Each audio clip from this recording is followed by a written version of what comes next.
ደፍሬ የምናገረው ምንድነው ኦርቶዶክሳውያን ከሆናችሁ ኦርቶዶክስ የድርሳናትና ገድላትን ውጤት ናቸው። ከየትም አላመጣሁም። ብልግናና ስድነት ከድርሳናትና ገድላትን ነው ተሸክመው የመጣው እንጂ ከየትም አላመጣሁም። ወንድ ለወንድ ከንፈር መሳሳም አለ ድርሳናት ላይ። ሴት ለሴት ከንፈር መሳሳም አለ ድርሳናት ላይ። የሴት ልጅ ሙሙ መላስም መሳመም አለ ድርሳናት ላይ። እሱን እያነበብ ካነበብከው በቃ እሱ ነው ባለጌ የሚያደርግህ። እሱ እኮ ነው የሚያባልጋቸው። ኦርቶዶክሳውያን በጣም ባለጌ የሚሆኑት ለዛ ነው፣ ድርሳናትን ስለሚያነቡ ነው። ድርሳናትን ሳይቃጠሉ ድርሳናትና ገድላትን የሚባሉ የተረት፣ የትርክት፣ የውሸት፣ የቅጥፈት፣ የሐሰት መጽሐፍትን ሳይቃጠሉ አንድ ሃይማኖተኛ ጤና ያለው ሃይማኖተኛም አታይም እነሱ ጋር ማለት ነው። በጣም ነው የሚያሳፍረው እኮ። ሴት ከሴት ጋር ከንፈር ለከንፈር ተሳስመው ሊተረገዘ ምን እንማር ብለህ ብትጠይቅ ይሄ አይደለም ይሄ እኮ ቆሎ ለሚቆርጡሙ ትልልቅ ሰዎችን የተጻፈው አንተ ለምን ታነባዋለህ? ልጅ አይደለ ትባላለህ። ግብራ ሰው ሆነ ማለት ነው። ማረጃ አለብህ፣ ሊሸምምህ ይገባል። እሱን የምትረዳውም የሚፈቀድልህ የሚተረጎመውም ስትቀርና በቃ ወደ ሞት ስትቃረብ ምንም ማድረግ ሳትችል ስትቀር የዛኔ ነው ሊብራራልህ የሚችለው ሁላ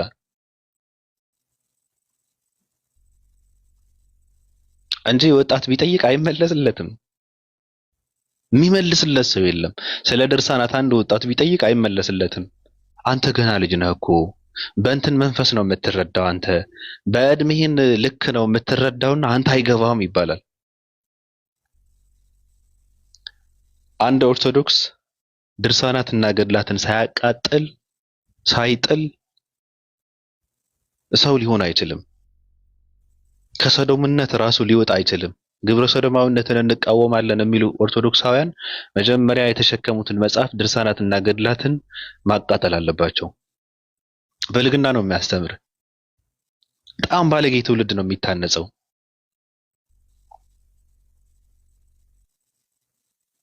ባለጌ ናቸው እኮ በጣም ባለጌ ወጣቶች ናቸው። ይመጣና ትልልቅ የሚባሉ ሰዎች እንትና እንደዚህ አድርጎ አደረጋት ምናምን ትልልቅ ሰዎች እኮ ናቸው። በሃይማኖት ውስጥ በጣም የሚከበሩ ሰዎች ማለት ነው።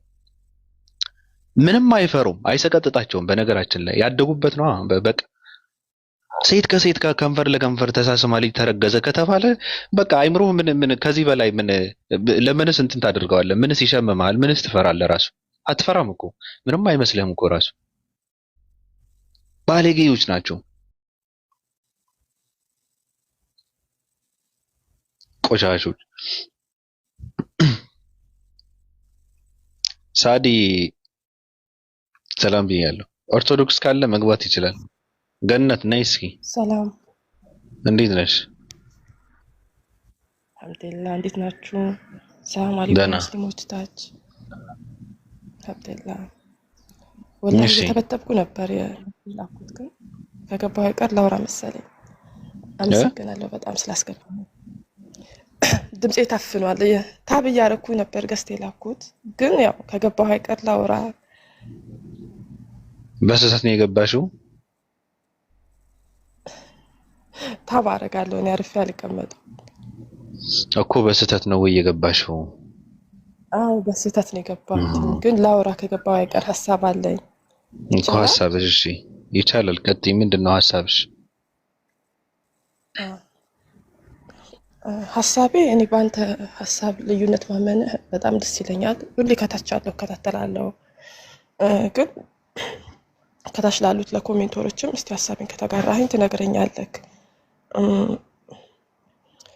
ብንማማር ማለት አንድ ትኩረት ፈላጊ ከሙስሊም እህቶቻችን ወንድሞቻችን የሚሆን ማንም ይሁን አንድ ነገር በጻፈ ቁጥር ሁላችንም ታግ የምናደርገው ነገር የበለጠ ትኩረት የምንሰጠው ነገር ያ ሰው የፈለገውን እንዲያገኝ የምናደርገው ነገር ብናስተካከል፣ ከእኔም ጀምሮ እኔም እንደዛ ነኝ። ልክ የሆነ ነገር ሲጽፉ በጣም ስሜታዊ ሆነንና ታግ ፈልጉትን እንሰጣቸዋለን፣ እናበረታታቸዋለን። ገስት ላይ የገባ አንድ ሰው አንድ ሙስሊም እህት ይሁን ወንድም ማይመቸን ከሆነ የሚያወራው ነገር ደስተኛ ካልሆነ ልቀን መተው እኮ በቃ ያን ሰው ከዛ በላይ ቅጣት የለም እኮ። ግን በመሳደብ ታግ በማድረግ ያን ሰው የበለጠ እልህ ውስጥ የበለጠ እንትን ውስጥ ማስገባት እንደው ብትመክርልኝ ብንመከር ከኔም ጀምሮ ማለት ነው። ይቅርታ ድምፄ ግን በጣም ጉንፋን ይዞኛል። ትጋራኛለህ ሀሳቤ?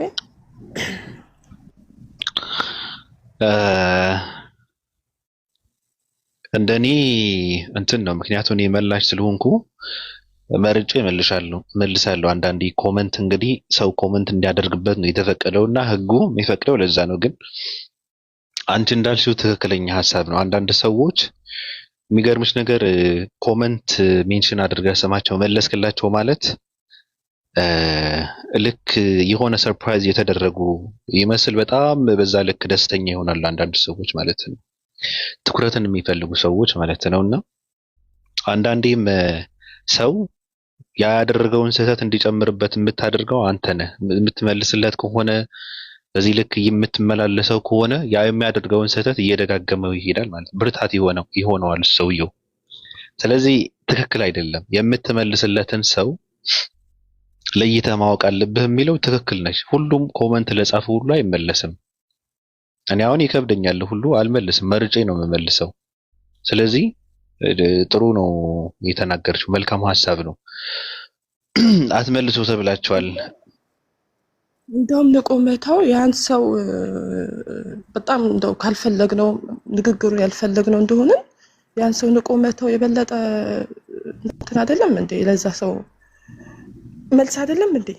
ኮሜንት በጻፈ ቁጥር በመለስ ነው በተጣላ ነው ቁጥር የበለጠ ለህያዝ ነው። በቃ ትኩረት የፈለገውን እያገኘ እየሄደ በጣም ኡስታዞች ቤት አንዳንድ እህቶች ቤት በጣም እየረበሹ ነው ብታይ። በቃ ከስር ኮሜንተሮች በጣም ማለት ነው።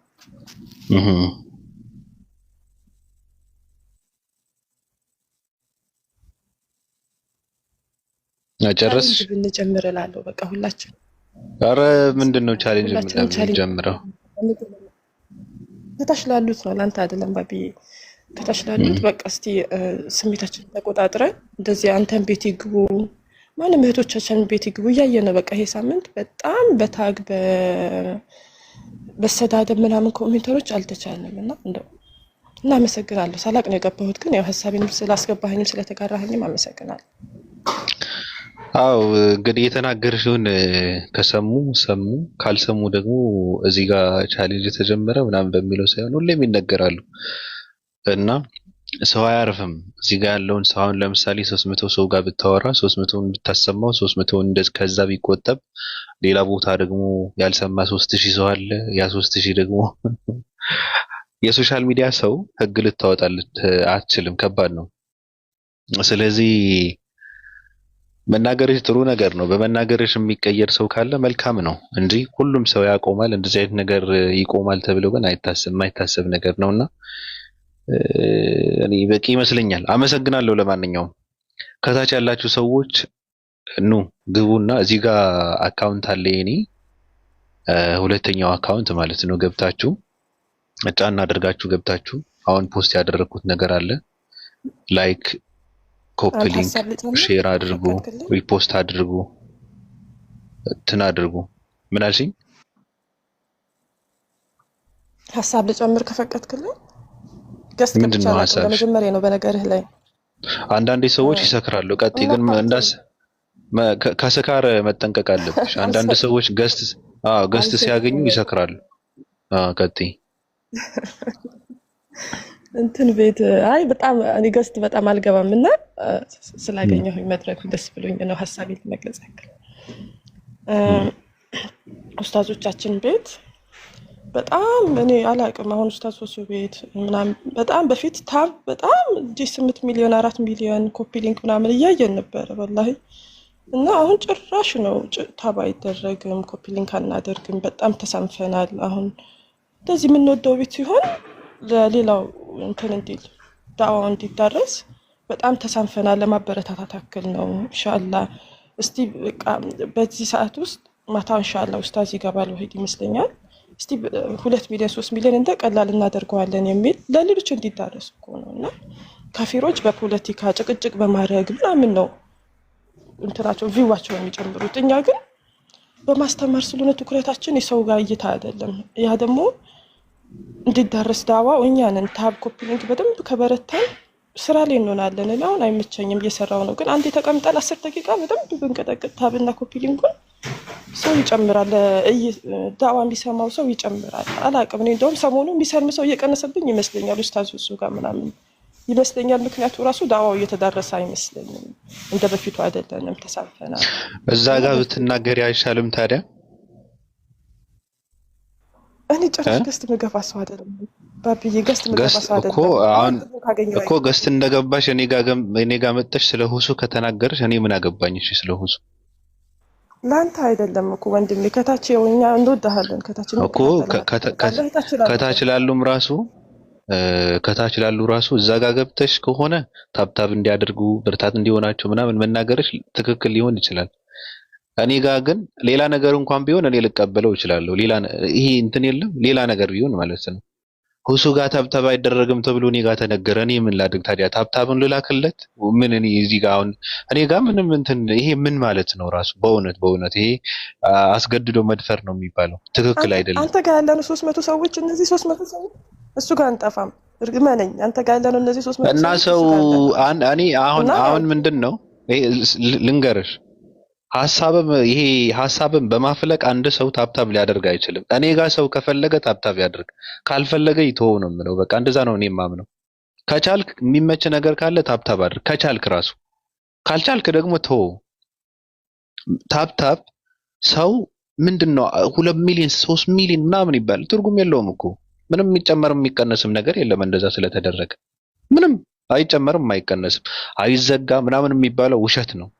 ይሄ ስደት ላይ ያለ ትውልድ ነው። ስለዚህ እንትን ብለን ልናስገድደውም አይገባም። ከተመቻ አድርግ፣ ካልተመቻ ቶ እየሰራህ አዳምጥ ነው። ቲክታኩ ራሱን በታብታብ ነው የምሰራው ካለኝ የሰው ብዛቱ ነው ማየት ያለበት ከፈለገ እንጂ ታብታብ 3 ሚሊዮን ምናምን አለ ስለዚህ ምናምን እንትን የሚል ከሆነ ከፈለገ ይዘጋ ራሱ። እኔ አልፈልገውም። ለምን አባቱ ነው በታብታብ የሚሰራው? ቲክታክ ከፈለገ ይቋረጥ። ራሱ ነው የሚጎዳው ካምፓኒው። እኔ ምን አገባኝ? በስነ ስርዓት እንትን የለው እንትን የማይሆን ከሆነ ፕላትፎርሙ ራሱ ነው የሚጎዳው። ስለዚህ ሰው መቸገር የለበትም። ስደት ስራ የሚሰራ ትውልድ የግድ እዚህ ጋር ተተክሎ መቀጥቀጥ አለበት? ጆሮ እኮ ይበቃናል እኮ። ጆሮ ከሰጠ በቂ ነው። የምታወራውን ሰሚ ካገኘ በቃ በቂ ነው። የግድ ጣቱን እንትን አድርጎ ታብታብ ማድረግ አለበት? ነገ ደግሞ በእግርህም ሌላ ነገር በእግሩንም ይጨመር ይባልና ከዛ ምንድነው የሚባለው? ድሃ ትውልድ ይፈጠራል፣ የማይሰራ ትውልድ ማለት። ይሄ ፈቃደኛ መሆን የለብንም ለእንደዚህ አይነት ነገር። ጉዳት በትንሽ ነገር ነው የሚመጣው። ገባሽ? አሁን ሰው እየሰማህ አይንህንም እኛ ጋር፣ እጅህንም እኛ ጋር፣ ጆሮህንም እኛ ጋር መሆን አለበት ብለን ካሰርነው በጣም በጣም በጣም በጣም አደገኛ ነገር ነው። ገባሽ? ድሃ ትውልድማ መፈጠር የለበትም፣ መስራት አለበት። ከተመቸው ትንሽ ነካ ያደርጋል። ከተመቸው ኖ ስህተት ነው። እኛ ነጮች ለሚያመጡት አዲስ ነገር ሁሉ ነገራችን መታሰር የለበትም። ቢያንስ ሰው እየተዝናና ትንሽ ስራውን መስራት አለበት እንጂ ጣቱም እኛ ጋር፣ ጆሮ አይምሮም እኛ ጋር፣ ነገ ደግሞ እግሩንም መጨመር አለበት ካሉስ በቃ በፈቃዱ እስረኛ የሆነ ትውልድ ይፈጠራል። ስህተት ነው። ለምን አባቱ ነው ቲክታክ እንደዚህ የሚያደርገው? ስህተት ነው። እኔ አልቀበለውም። ስለዚህ እዛ ጋም ሰዎች ቁጭ ብለው የሚያዳምጡ ካሉ ታብታብ ትንሽ ነካ አድርገው ወደ ስራ። አንዳንድ ሰው ቁጭ ብሎ በቃ ዝም ብሎ ይቀጠቅጣል ማለት ይሰለቸዋል እኮ ራሱ ይደክመዋል እኮ። ሰው እኮ ነው ለመዝናናት ፈታ ለማለት የገባ ሰው ደብሮት ይወጣል። ትክክል አይደለም በእውነት እና ቀጥይ፣ ሌላ ነገር ካለሽ። አይ በቃ አመሰግናለሁ። ታብኛ 10 ደቂቃ ከሰጠነው ከበረታን እኮ ቀላል ነው ራሱ። በውይይት ሰዓት ስንት እንደምናደርሰው ምናምን እናውቃለን። ከሀሳብ አንፃር ነው። በጣም አመሰግናለሁ። ኖ አይ እንትና አስፍተን ነው ማሰብ ያለብን። ገባሽ? አስፍተህ ስታስብ ነው እንጂ አሁን እኮ የሚገርምሽ ነገር ብዙ ፕላትፎርሞች በጣም የተበላሹ የተዘጉ የጠፉ አሉ። ለምን? የራሳቸው ህግ እንትን ስለሆነ ማለት ነው። ቲክታክም መጠቀም የሚፈልግ ከሆነ ለራሱ ሲል ማለት ነው ራሱ ማስተካከል አለበት። ከታች ኮፕሊንግ፣ ከላይ ታፕታፕ፣ ጆሮውን በኤርፎን እንትን ተብሎ ማለት ነው። ሰው እጁም እዚህ ጋር እየቀጠቀጠ ለምን ይታሰራል? ትውልዱ መስራት አለበት እንጂ መንቀሳቀስ አለበት እንጂ። ገባሽ? ጆሮ በቂ ነው። እኔ እንደዛ ነው የማምነው። ሰው ጆሮ ከሰጠኝ በቂ ነው ለኔ። ማወራውን ሰው ሰሚ ካገኘ በቃ እሱ በቂ ነው ለኔ እንጂ ሌላው እንትን ሆኖ አይታየኝም። እና እዚህ ጋር ያለውን አካውንቴ ገብታችሁ አዲስ ፖስት ያደረግኩት ግጥም አለ። እሱን እንትን አድርጉ፣ ላይክ አድርጉ ከወደዳችሁት ማለት ነው። በጣም ምስጥ ካደረጋችሁ ደግሞ ሪፖስት አድርጉ፣ ሼር አድርጉት ወደ ሰው መስማት አለበት የምትሉ ከሆነ ጥቅም ካለው ማለት ነው። ካልሆነ ዝም ብለህ እንደ አበሻ በቃ ላይክ አድርገህ ውጣ፣ አትከፍልበትም። ምን ችግር አለ? እኔ እንደዛ ነው። እሺ መግባት የሚፈልግ ሰው ካለ ይግባ። እኔ አላቅም ክርስቲያኖች ለምን እንደማይገቡ ግራ ገባኝ። እኔ ይሄ ቤት ለሁሉም ሰው እኩል ነው፣ ምንም እንትን የለውም። ግን በጣም ፍርሃት የለቀባቸው ትውልዶች ናቸው። እኔ በቃ ትውልዱ በጣም ፈሪ ትውልድ የተፈጠረው ጥያቄ እንዳይጠየቅ ነው። ስትጠየቅ አላቅም ማለት ነው። በቃ አለቀ። አንድ ሰው አላቅም ካለ አይጠየቅም። ባቢ አቤት። ይሄኛው አካውንትን እንትን አድርገው ትልቁ ላይ አድርገው የት ነው እያሉ ነው። ይሄንኛው መስሏቸው ከሆነ አይታይም እንዴ? በትልቁ አደረኩት። እንደውም አንዴ ቆይ እንጂ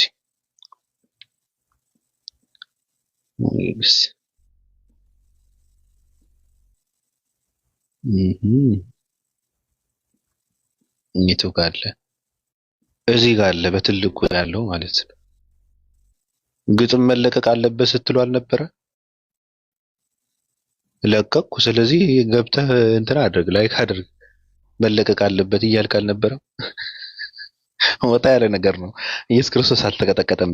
የዛሬ ትንሽ ለየት ይላል። ዝም ብለን ወጣ ለማለት ፈልገናል።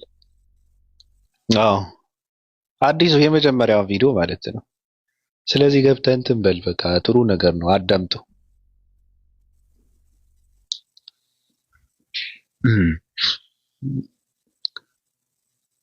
እኔ ብዙ ሪኮርድ የተደረጉ እንትኖች ነበሩና ይሄ ትረካ ነገር ማለት ነው ፖስት እንዳላደርገው በቃ ትውልድ ተስፋ አይሰጥም።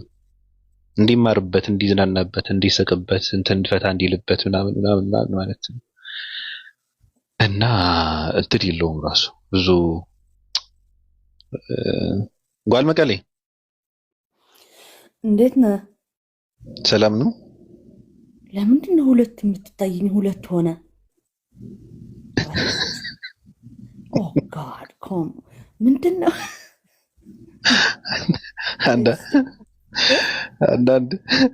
አንዳንድ ሰው ጓል መቀሌ እንዴት ነሽ? ይቅርታ አላወቅሽም። ማዕረግ ይቅርታ። ደህና አደራችሁ? እንዴት ነሽ? ደህና መሻችሁ? እዚህ ጋር ቁጭ ብዬ ብዙ እያወራሁ አልሰማሽም ማለት ነው እስካሁን? ለምንድን ነው ሁለት የሆንከው? ግጥሙ አዲሱ ደግሞ የት ነው? በትልቁ ያለውን አካውንት እየታየሽ ነው። አንዱ ማለት ከሁለቱ አንዱ። ሁለት አካውንት ነው ያለህ? እንደው እናንተ ኮንፊውዝ እያደረጋችሁን ነው መቼም። በስመ አብ እንዴ አታውቂውም እንዴ? ሁለት ሳይሆን 6 አካውንት ነው ያለኝ እኮ እኔ።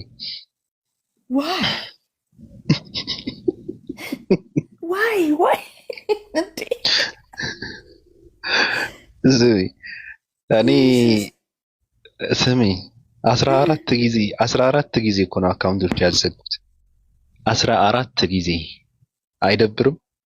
ዋይ ውድ ለምንድን ነው እንደው እኔ እኮ ይገርመኝ። በጣም ከባድ ነው። እንደዛ ይዘጋ ስለነበረ አሁን ደህና ነው። እንትን እየቀያየርኩ ገባ ነበር አሉ። ብዙ አካውንቶች አሉኝ። ለማንኛውም ይሄ ሁለት ነው፣ ሁለቱም የራሴ ነው። ባለፈው ስናወራ የነበረው በዚህ ነው በዛው ነውና እንትን አድርጊ። እንዴት ነሽ ጓል መቀሌ? እግዚአብሔር ይመስገን ደህና ነኝ። ሁሉ ሰላም ነው?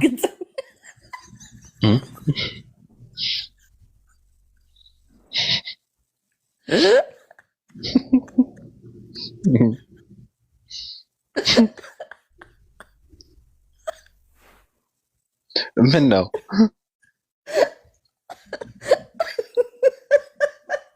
ኧረ እኔ ተጠያቂ አይደለሁም እንዴ? ወይ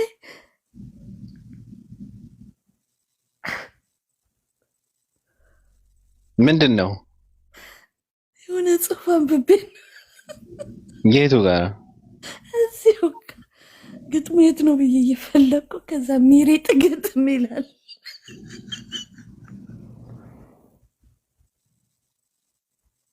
እንዴት የቱ ጋር ነው ያለው?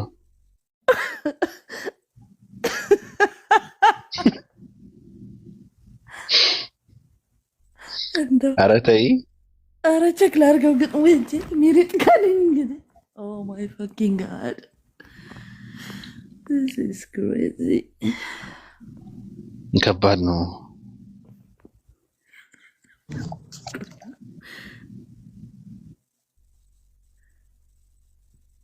እያየው ነበረ፣ ምንም ነገር አላየውም። ይቅርብ። የለም የለም። እኔ ቼክ ላድርገው ግጥሙና እመለሳለሁ። እኔ 2-3 አካውንት የለኝ እንግዲህ አንድ አካውንት ነው ያለኝ። ከባድ ነው። አይ ስላልደረሰብሽ ነው። ያ ሜቢ ያ ስላልደረሰብሽ ነው። ስላልደረሰብሽ ነው። ቼክ አድርጌ እመለሳለሁ። go ahead።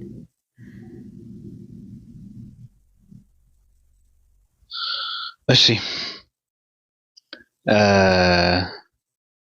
ውይ መውጣት አልነበረብሽም እኮ እዚህ ጋር ሳትወጪ እኮ ምን ማየት ይቻላል። ዝም ሰላም ብያለሁ። ባቢዬ እንዴት አመሸ? ሰላም አለይኩም። ሰላም ነው። እንዴት አደራችሁ? ሰላም ነው። እንዴት ነህ?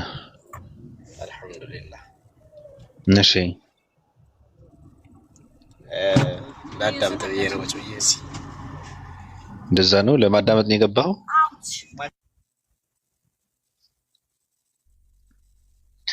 እግዚአብሔር ይመስገን።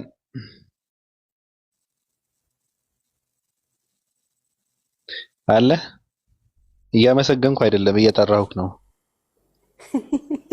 አለው ስልኩ ጋር እስከምደርስ ሚዩቴን እስከማነሳ ሳትሰድብ ብዬ ነው ታዲያ የደረስኩት። ኧረ እኔ አልሳደብም። እነዚህ ሰዎች ምን ሆነው ነው እናንተ? እኔ ተሳዳቢ አይደለሁም። አንዷ ምን አደረገች መሰለሽ? ገስት ስሟ ተመስገን አምላኬ ይላል እና ልጅቷ ገባችና ስሟ ተመስገን አምላኬ ይላል። ልጁ በጣም ተናዶ ነበር። አንቺ ደግሞ ምን አባሽ ነው አሁን ነው እንዴ ምግብ በልተሽ የመጣሽው አላት። ለምን ብላ ስትለው እና ለምን አባሽ ነው ተመስገን አምላኬ ብለሽ የመጣሽው አላት። እና እንዴት ነሽ? አለሁልህ እግዚአብሔር ይመስገን። ለኔ የቀየርኩት አይደለም። አይ አለሁ ደህና ነኝ እግዚአብሔር ይመስገን። እኔ እንኳን የቀየርኩት ሰው ፕራንክ ላደርግ ብዬ ነው እና ልቀይረው ፈለግኩና አንድ ሳምንት ሳይሞላሽ መቀየራችም አለኝ ቲክቶክ ማለት ነው። እና አንድ ሳምንት እስከሚሞላኝ እየጠበቅኩ ነው። እግዚአብሔር ይመስገን የሚለው ስሜን ጽፌ እግዚአብሔር ይመስገን እላለሁ ማለት ነው። ከዛ በስሜ እጠራለሁ ማለት ነው። ስምሽ ማን ነው? ስሜ ሳራ። ሳራ? አዎ። ቆይ እስኪ ምንድን ነው የምታወሪው? ምን ነው? አይ አይደለሽም። ትናንት እኛ ጋር የነበርሽ አይደለሽም አይደል? ኖ እኔ አንድ ቀን ብቻ ነው ከአንተ ቤት የገባሁት። ባለፈው ሜቢ ከአንድ ሳምንት በፊት እና ዛሬ ሁለተኛ ቀን። ሁሌ ከታችሁኛ ነው የምሰማው፣ ሁሌ ለረዥም ቀናት ማለት ነው። ኦኬ እኛ ጋር አለሽ ታዳምጫለሽ? አዎ በጣም ሁሌ ጠዋት እና አሪፍ ነው። ግን እኔ እግዚአብሔር ነኝ እያልኩ እግዚአብሔር ይመስገን ብለሽ መምጣትሽ ግን እንዴት ነው?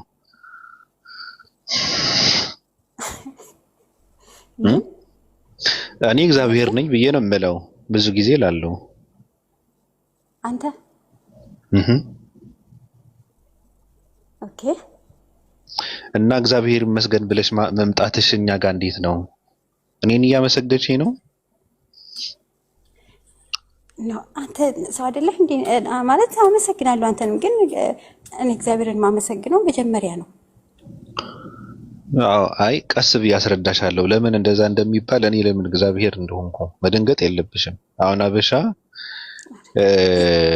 እንደምታውቂው እኔ እግዚአብሔር ነኝ ብዬ ስል በጣም የሚደነግጥ ሰው አለ። ገዝቶላ እንትን ትቶ የሚወጣ ሰው አለ። ገባሽ? እና አዎ አሁን ሰው በሚገባው ቋንቋ ብትነግረው አይገባውም። ገባሽ? አዎ አይገባውም። አዎ ከበድ አድርገህ ከነገርከው ደግሞ በጣም እንትን ይላል ማለት ነው። በጣም የሆነ ቦታ ላይ ያስቀምጣል። እግዚአብሔር ማለት እህቴ አዳምጪኝ፣ አሁን ልብሽን ሰጥተሽ ማለት ነው። እግዚአብሔር ማለት ትርጉሙ ሰማይና ምድርን የፈጠረ አምላክ የሚገልጽ ቃል አይደለም። አንድ በይ። ኦኬ እየሰማሽ ነው? ከትርጉሙ ማለት ነው። አዎ እየሰማሁ ነው። በመጀመሪያ ስያሜው ለጣዖት የተሰየመ የተሰጠ ስም ነው። አክሱም ሲመለክ የነበረ አንድ ጣዖት የሱ ስም ነው። አንድ በይ። ሁለተኛ ደግሞ እግዚአብሔር ማለት የሀገር ገዢ ማለት ነው። ልክ እንደ ፑቲን ማለት ነው። የሆነ ስፍራ ላይ የሆነ ሀገር ላይ የሚያስተዳድር ገዢ የሆነ አካል ማለት አንድ ልክ አብይ አህመድ ማለት ነው። የዛኔ ደግሞ የአክሱም ግዛትን ሲያስተዳድሩ የነበሩ ሰዎች ከሱ ጋር አያይዘው እግዚአብሔር ብለው የሰየሙት መጽሐፍ ቅዱስ ክርስትና ወደ ኢትዮጵያ ገብቶ መጽሐፍ ቅዱስ ሲተረጎም ወደ ግዕዝ የእግዚአብሔር የሚለውን የጣዖት ስም እንዳለ ነበረ መጽሐፍ ቅዱስ የግዕዝ መጽሐፍ ቅዱስ ውስጥ የተቀመጠው እንጂ ከውጭ እንደመጣው አልተተረጎመም። ገብቶሻል? አሁን ያህዌ የሚለውን የእግዚአብሔር ስም ቢተረጎም እግዚአብሔር የሚል ትርጉም አይሰጥም። ገብቶሻል? ለዛ ነው እግዚአብሔር የሚለውን የፈጣሪ ቃል ከኢትዮጵያ ውጭ የማይታወቀው። ገባሽ? ገብቶሻል አባባሌ? አሁን እግዚአብሔር የሚል ስም ራሻ ውስጥ ልታገኘው ትችላለች። ኦርቶዶክሳውያን አሉ ለምሳሌ በቀላሉ አለ፣ አይታወቅም። ምን ማለት ነው ይልሃል ከስሙ። ትርጉሙ ብትነግራቸው ደግሞ ኧረ እንደዛ የሚባል ነገር የለም ይልሃል። የየትኛው ሀገር ገዢ ነው የሚሆነው? የዓለማት እንጂ የፍጥረት ዓለሙ ገዢ ነው እንጂ ይልሻል። አንዱ አመለካከት ይሄ ነው። ገባሽ? ሁለተኛ ይከብድሻል። ግድ የለውም አንቺ ጋር ማውራት የለብኝም። ሁለተኛው ሃይማኖትን አውቃለሁ መጽሐፍ ቅዱስ ዙሪያ ሰው አስረዳለሁ የሚል ሰው ጋር ነው ማውራት ያለብን። አሁን ሰጥቼሻለሁ አይደል? አሁን እንዴት አየሽው ሐሳቡ?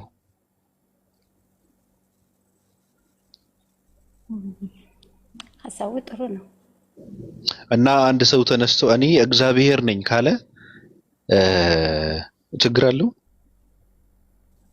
አዎ አለው። ችግር የለውም። ሰው እኮ ፍጡር ነው። ሰው እግዚአብሔር ፈጥሮት የለ እንዴ? እኮ የነገርኩሽ እኮ ነው።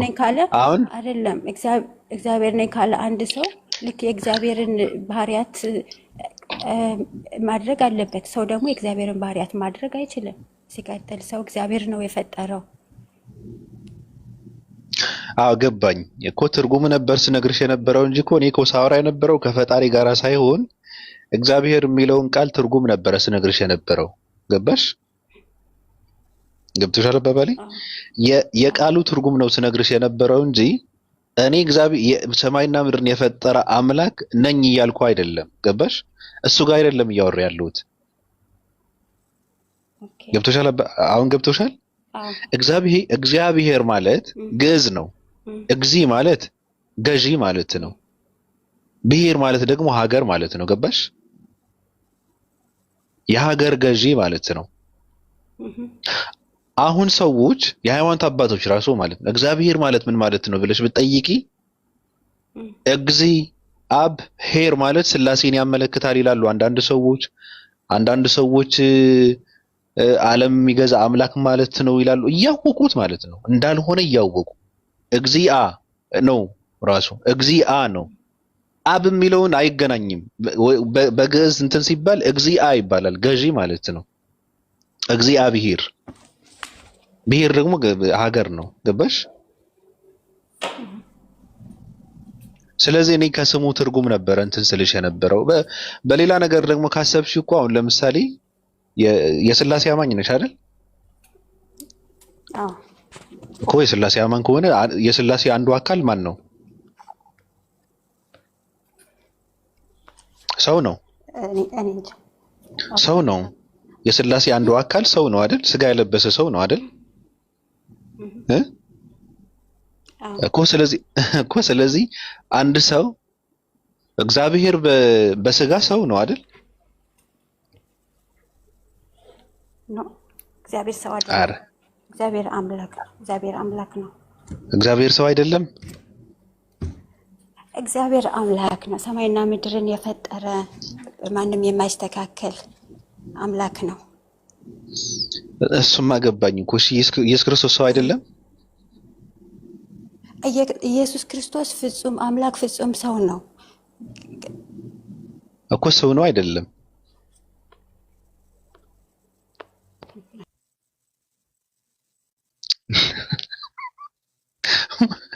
መውጣት አይጠበቅብሽም እኮ። ላቋርጠው ነበረ ሁላ ወሬያችንን ማለት ነው። እንደዚህ አይነት ሰዎች ጋር ያላወራም እኔ እመልሳለሁ የሚል ሰው እንጂ በትህትና ገብቶ እንትን የሚያደርግ ሰው ማውራትም እንትን አይጠበቅብኝም ራሱ።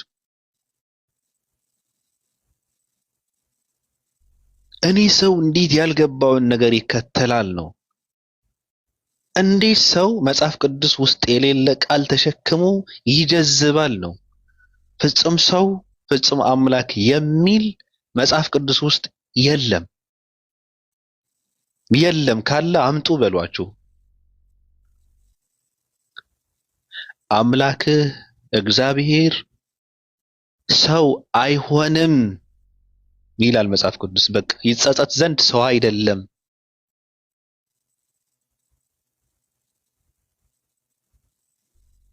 በጣም እንትን እኮ ነው። በቃ ከመጽሐፍ ቅዱስ አለመገናኘት እኮ በጣም ችግር እኮ ነው። የለም መጽሐፍ ቅዱስ ውስጥ የሌለ ነገር መከተል የለባችሁም። የለም እግዚአብሔር አምላክህ ሰው አትበለው አይደክመውምና። እግዚአብሔር ፈጣሪ አይደክምም፣ ፈጣሪ አይበላም፣ ፈጣሪ አይጸጸትም፣ ፈጣሪ አይቆጩም፣ ፈጣሪ አይሳሳትም። ፈጣሪ ኃያል ነው።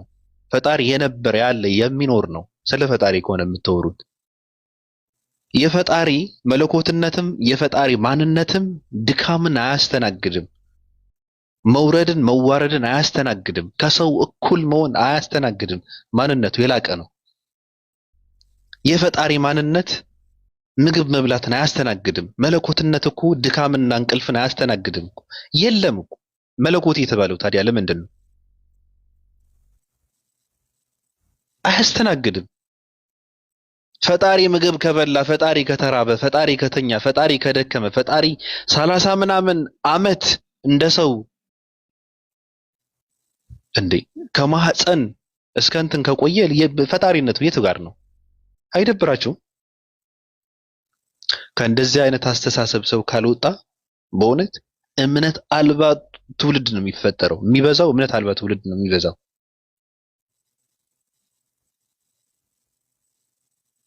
በእውነት ምንም የማያቆመው ዝም ብሎ እንትንን ስሜቱና ውስጡን የሚከተል ትውልድ ነው የሚፈጠረው። እንደዚህ አይነት አመለካከት ማለት ነው።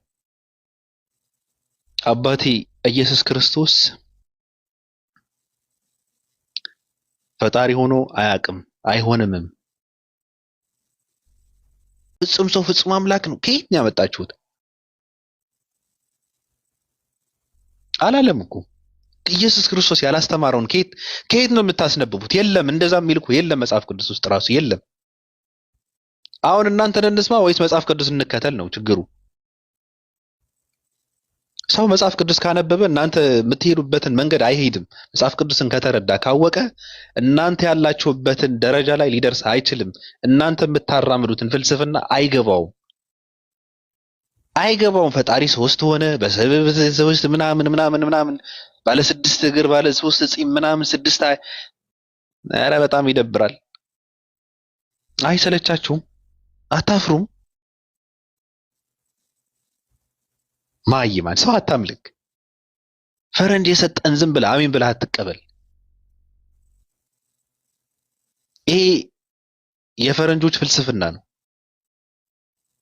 ታስራችኋል። እናንተ ደድባችኋል፣ ጀዝባችኋል። ሰው ነው እያመለክ ያለው። ኧረ እንደውም ኢትዮጵያዊ ሰው ቢያመልክም ደና ነበር። ሰው እንኳን እኮ አይደለም እኮ ስዕል ያመልካል። ሰውማ ደና ነው። በቃ ሰውማ ህይወት አለው። ስዕል ያመልካል። ከእንትን ገጹ ስዕል ለስዕል ያፈነድዳል፣ ያጎበድዳል። ስዕሉም ተቀደደ ብሎ ሰው እንትን ያደርጋል ማለት ነው። እንደዚህ አይነት ደንቆሮ ትውልድ ነው የተፈጠረው። ራስ አያሳዝንም? ሰውማ የተሻለ ነው። እንደውም ሰውን ቢያመልክ ይሻላል። ታሪካቸውን የማይታወቅ ሰዎች ጀብድ ፈጸሙ፣ ምናምን ማረኩ፣ ተማረኩ፣ እግራቸው ተቆረጠ፣ ተቀነደሉ እያለ ታሪክን ያጽፍና የሆነ ስዕል ይሳላል፣ ለስዕሉን ያፈነድዳል። ሬሳ ያመልካል ራሱ አጥንት። በእውነት አባ እንትና የሚባሉ ጻድቅ አባት ናቸው እያለ ታሪኩን የማይታወቅ ሰው አጥንቱ እንኳን የሱ እንደሆነ ያልተረጋገጠ ሰው ለአጥንት ያጎበድዳል። ይሄ ትውልድ ማለት በጣም ነው የሚያሳዝነው። አሁን ይሄ ትውልድ ከራሱ ጋር ይገናኛል ብለህ ተስፋ ካደረክ በእውነት በጣም ከባድ ነው። በጣም የታሰረ ትውልድ ነው። አይምሮውን በጣም የተዘጋ የደነቆረ ትውልድ ነው። አባንትና ጻድቅ ናቸው፣ አባንትና በአንድ እግሩ ምናምን ቆመ፣ ቅዱስ እንትና እንደዚህ ያደረገ፣ ቅድስት እንትና እንደዚህ ያደረገች፣ የለም ውሸት ነው። ቅዱስ እንትና ጻድቅ አይደሉም። እንዴት እርግጠኛ ሆንክ? ሲጀመር ጻድቅ ብለህ የምትላቸው የት እንዳሉ አይታወቁም። ሲኦል ይሁኑ መንግስተ ሰማያት ይሁኑ አይታወቅም። ራሱ ውሸት ነው። ደፍራችሁ መጠየቅ አለባችሁ። ማንም ጦረኛ ማንም ጦረኛ ፖለቲከኛ ነው እኮ የምትሰግዱለት እኮ። አያሳዝንም? በህይወት ቢኖሩ እንኳን እኮ የሞተ ሰው ራሱን መጥቀም ማይችል ማለት ነው። እኔ አባቶች አስተማሩ እኮ በነገራችን ላይ መናገር ስለማይችለው እንጂ የሚያስተምሩ አባቶች እንኳን እኮ አሉ። በቃ ጸሎት የምታደርጉት የሚሰማ የለም ተባላችሁ እኮ። አይሰሟችሁም። ሰው ነው፣ የመስማት አቅምም ችሎታም የላቸውም። ድንግል ማርያም ትሰማለች ብለህ ጸሎት ካደረክ አትሰማም። በቃ አትሰማም ተባልኩ። አትሰማም፣ ራሱ ሞታለች እኮ። እኔ በእውነት በጣም ነው የሚያሳዝነኝ። ቁጭ ብለህ ስታስበው እዛ ጋር ቤተሰብ እንዳለው ዘመድ እንዳለው ሰው ቁጭ ብለህ ስታስበው በጣም ነው የሚያሳዝነው። ቤተሰብህን ለማይረባ ነገር ሲያፈነድድ ሲያጎበድድ ስታየው አንተ ነፃ ወጣህ። በጣም ያሳዝናል። በጣም አሳፋሪ ፍልስፍና ምልከት አመለካከት ነው። ራሳችሁን ነፃ ማውጣት አለባችሁ። ለስዕል አታምልኩ። በቃ አይጠቅምም፣ አይጎዳም። ስዕል ነው። ቀደህ ጣለው፣ ምንም አቃጥለው፣ ምንም ትርጉም የለውም። ጣዖት ታመልካለህ እንዴ? ሰው አታምልክ። መጽሐፍ ቅዱስን አንብብ። በቃ አንብቡት። መጽሐፍ ቅዱስን ይነበብ። ምንድን ነው የሚለው? ኢየሱስ ክርስቶስ ምን አለ? እኔ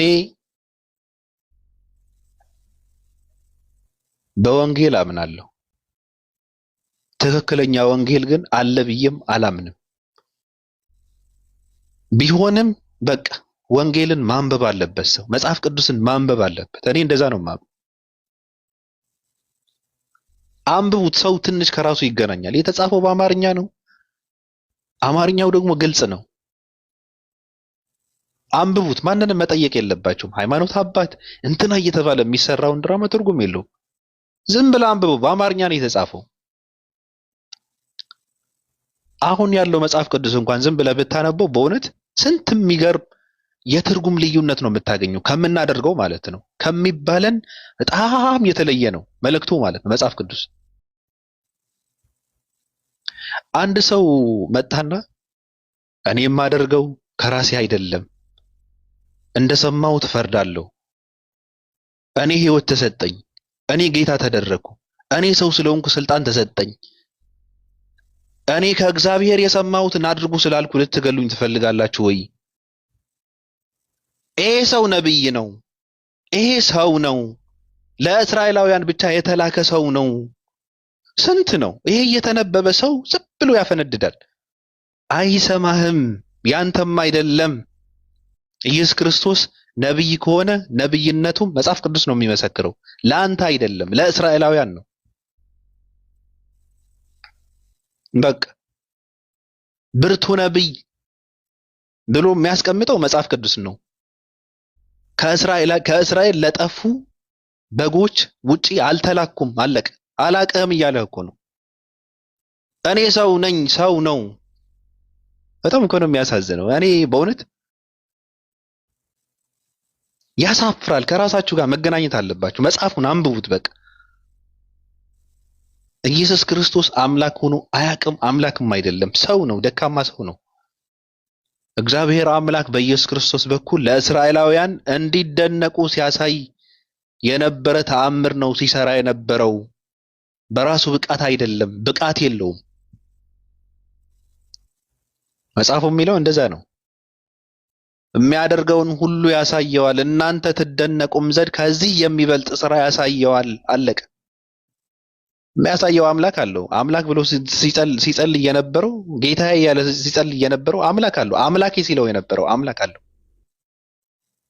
አምላኬና አምላካችሁ ሲል የነበረው አምላክ አለው ኢየሱስ ክርስቶስ። እኔ ምንድን ነው የምታወሩት? አምላክ አለኝ ካለ ምንድን ነው የምታወራው? ከየት አምጥተህ ነው አምላክ ነው የምትለው? በቃ በእኛ እውቅና ይረጋገጥ አምላክነቱ ኢየሱስ ክርስቶስ። እኔ እውቅና ልስጠውና አምላክ ይሁን። በቃ እንደዛ ከሆነ ሌላ ሰው ምረጠው። በቃ ለምን አንድ ኢትዮጵያዊ አትመርጡም? ሰው እንደዛ ከሆነ በእኛ እውቅና ከሆነ በቃ አንድ ጥቁር ነው መመረጥ ያለበት። እንደው ለምን አንድ እስራኤላዊ ትመርጣለህ? በቃ አንድ ኢትዮጵያዊ አምጣ እንትን ያለ በቃ ዘመናዊ ሰው፣ እንደውም ዘመናዊ ሰው መምረጥ አለባቸው። በእኛ እውቅና ከሆነ የአምላክ አምላክነት የሚረጋገጠው አንድ ሰው እንምረጥና አምላክ እናድርገው። በቃ እውቅና እንስጠው። ዝም ብለን እናፈንድን። አለቀ። እንደዚህ እኮ ነው አምላክነቱ በእኛ እውቅና ይረጋገጥ። ምንድነው የአምላክነቱ እንትን ምንድነው ተብሎ ሲባል እንዴ ያለ ወንድ ልጅ እኮ ነው የተወለደው ይላል። ያለ ወንድ ልጅ መወለድ የአምላክነት መስፈርት ከሆነ በቃ አዳም ነው እኮ አምላክ መሆን የነበረበት። ከወንድም ከሴትም ያልተወለደው ማለት እንደው አዳም ነው። እንደውም አምላክ በቃ መመለክ ያለበት አዳም ነው። በቃ በእድሜም ከሱ የበለጠ ነው። በአፈጣጠርም በጣም ኃይለኛ ተአምር ነው። አዳም ነው እንደውም የሥላሴ አንዱ አካል መሆን ያለበት። በቃ እኔ ቀይሬዋለሁ። በእኛ እውቅና አምላክነቱን ይረጋገጥ ይላል ትውልድ። ከባድ ነው። ንቁ፣ መንቃት አለብህ። አንብብ። ከክርስትና ውጭ ያሉ ሃይማኖቶች ስለ ኢየሱስ ክርስቶስ እንዴት አይነት አመለካከት አላቸው ብለህ እየው። ታሪክ ስለ ኢየሱስ ክርስቶስ ምን ይላል? ኢየሱስ ክርስቶስ ራሱ ማን ነው? ምንድን ነው? መጽሐፍ ቅዱስ እንዴት ይገልጸዋል? ብርቱ ነብይ። በቃ አለቀ። ከዚህ ያለፈ እንትን የለውም። ያሳዝናል። ስለዚህ ከእንደዚህ አይነት የድድብና የጅዝብና የድንቁርና ሃይማኖት ውጡ። ከስዕላ ስዕል፣ ከቅርጻ ቅርጽ፣ ከጣዖት፣ ከሰው ማምለክ ውጡ። የምታመልክ ከሆነ እኔን የፈጠርከኝ አምላክ እያልክ አምልክ። ካልሆነ ግን እኔ ራሴን አላመልክም፣ እኔ ሰውን አላመልክም። እኔ የሚደክም ብርታት ይሆነኛል ብዬ አላፈነድድም። እኔ የተኛ ይጠብቀኛል ብዬ እንትን አልልም፣ እርግጠኛ አልሆንም። እኔ ያልነበረ የሆነ ሰዓት ላይ የኖረ ያኖረኛል ብዬ ተስፋ አላደርግም። አዎ የተራበ እንትን ሰው ይመግበኛል ብዬ ተስፋ አላደርግም። ይሄ አመለካከት ብዙ ሰዎች ከሃይማኖት ውጭ እንዲሆኑ እያደረጋቸው ነው። ስለዚህ በቃ መንቃት አለባቸው።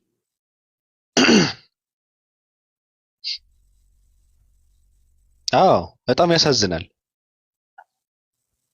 በእናንተ አመለካከት በእናንተ ምንድነው የእግዚአብሔር ስም ስያሜነቱ የስሙ ትርጉም ወይም መጽሐፍ ቅዱስ ውስጥ ያለውን እግዚአብሔር እኔ ነኝ መጽሐፍ ቅዱስ ወይም ክርስቲያን ነኝ ብሎ እግዚአብሔር አምላክ የሥላሴ አማንያን ማለት ነው። እዛ ጋር ያለው እግዚአብሔር እኔ ነኝ እኮ። ስለዚህ መላቀቅ አለብህ። ያሳዝናል በእውነት። እኔ ከዚህ በላይ ካወራው በጣም ስሜታዊ እሆናለሁ። ስሜታዊ ከሆንኩ ደግሞ ሰክራለሁ። ከሰከርኩ ማወራውን አላውቅም። ማላውቀውን ካወራው ደግሞ ከዚህ በጣም የከፋ ነገር ልናገር እችላለሁና በጣም ከባድ ነው በእውነት። ሰው ወደ እንትኑ መመለስ አለበት። ሰው መሆን አለበት። መንቃት አለበት።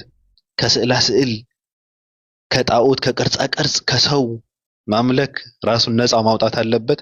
እኔ የፈጠርክ አምላክ ሆይ እያለ ጸሎት ማድረግ አለበት። ከፊት ለፊቱ መጠራረግ አለበት። ይሄ የማይረባ አንዱ ፈረንጅ አንዱ ጀብድ ፈጸመ፣ አንዱ ጀነራል ነበረ፣ አንዱ እንደዚህ ያደረገ የሚባሉ ሰዎች ታሪካቸውን እያቃጠለ ማጥፋት አለብን። ምንም አይጠቅምም። በአንድ እግሩ ቆመ ቂጡ ቅዘኑ ምናምን የሚባል ታሪክ ያላቸው ሰዎች ምንም ራሳቸውን እንኳን መጥቀም አይችሉም። የቱ ጋር እንዳሉ እንኳን አይታወቁም። ሲኦል ውስጥ ከነሱ ሲኦል ውስጥ የገቡ ሰዎች አሉ።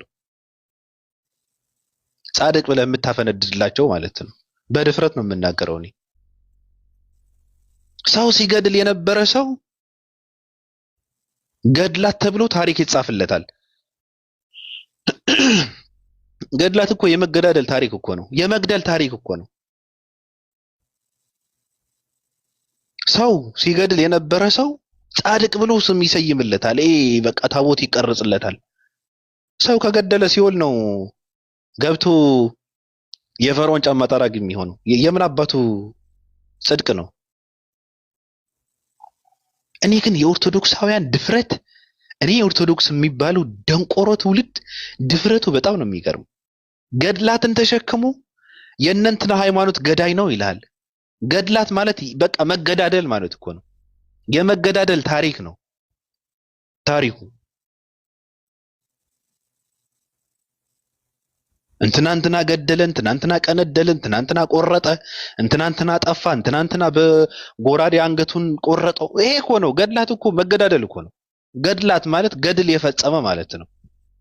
ሲፋለም የነበረ ልክ ለነገሩ አይደለም፣ አይገናኝም። ራሱ አላገናኝም።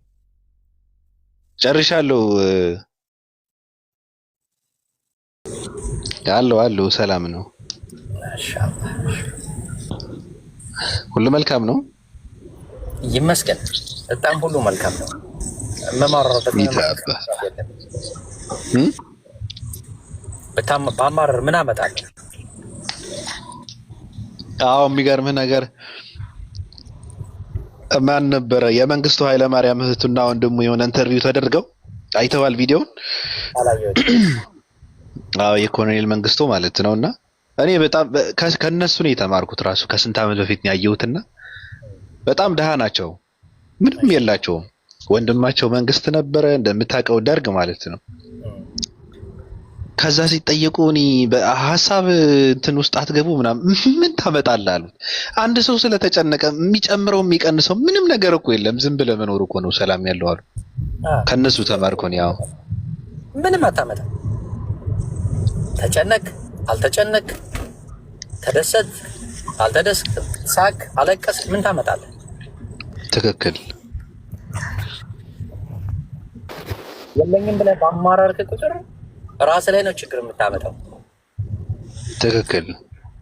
ስለዚህ ያላችሁም አለነ ብላችሁ አትኩራሩ፣ የሌላችሁም ደግሞ የለንም ብላችሁ አትበሳጩ። የምታመጡት ነገር አይኖርም። ራሳችሁን ከማጨናነቅ ውጭ ማለት ነው። ራሳችሁን ስታጨናነቁ ሕክምና ያስፈልጋችኋል። ዲፕሬሽን፣ ስትረስ ውስጥ ትገባላችሁ። ትክክል። የተጣራበት የተለፋበት ላበት ጠብ ተደርጎ የተሰራበት ነገ ከነገ ወዲያ ለወራሽ ትተነው እንሄዳለን። ያ እኛን የወረሰ ደግሞ ይጠቀምበታል፣ ይጨፍርበታል፣ ዳንኪራ ይመታበታል፣ ወይም ሰዎችን የተከፉ ሰዎችን ሳቃቸውን ይመልሳል፣ እንባ ያብስበታል። አናውቅም። ስለዚህ የዛሬን ብቻ ኑሩ።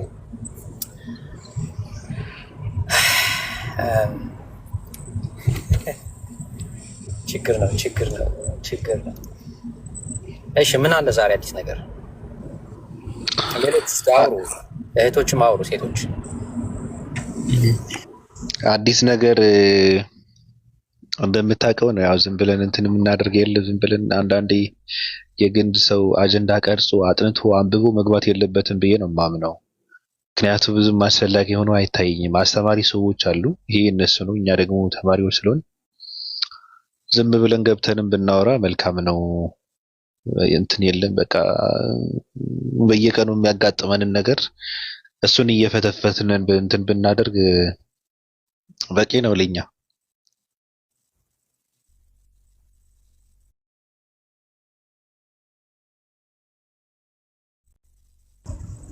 አዎ ይሻላል፣ እንደዛ የሚሻለው። አዎ እህቶች ቀጥሉ። እድል እንስጣቸው። ተንፍሱ። አዎ ተንፍሱ። ካልተነፍሳችሁ መፍትሄ የለም። አሁን እኔ እነሱ ሲያወሩ ራሱ እንዴት እንትን መንፈሴ ትታደሳለች እንደምታውቀውና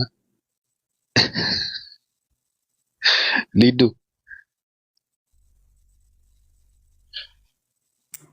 ወይ ደህና አደራችሁ?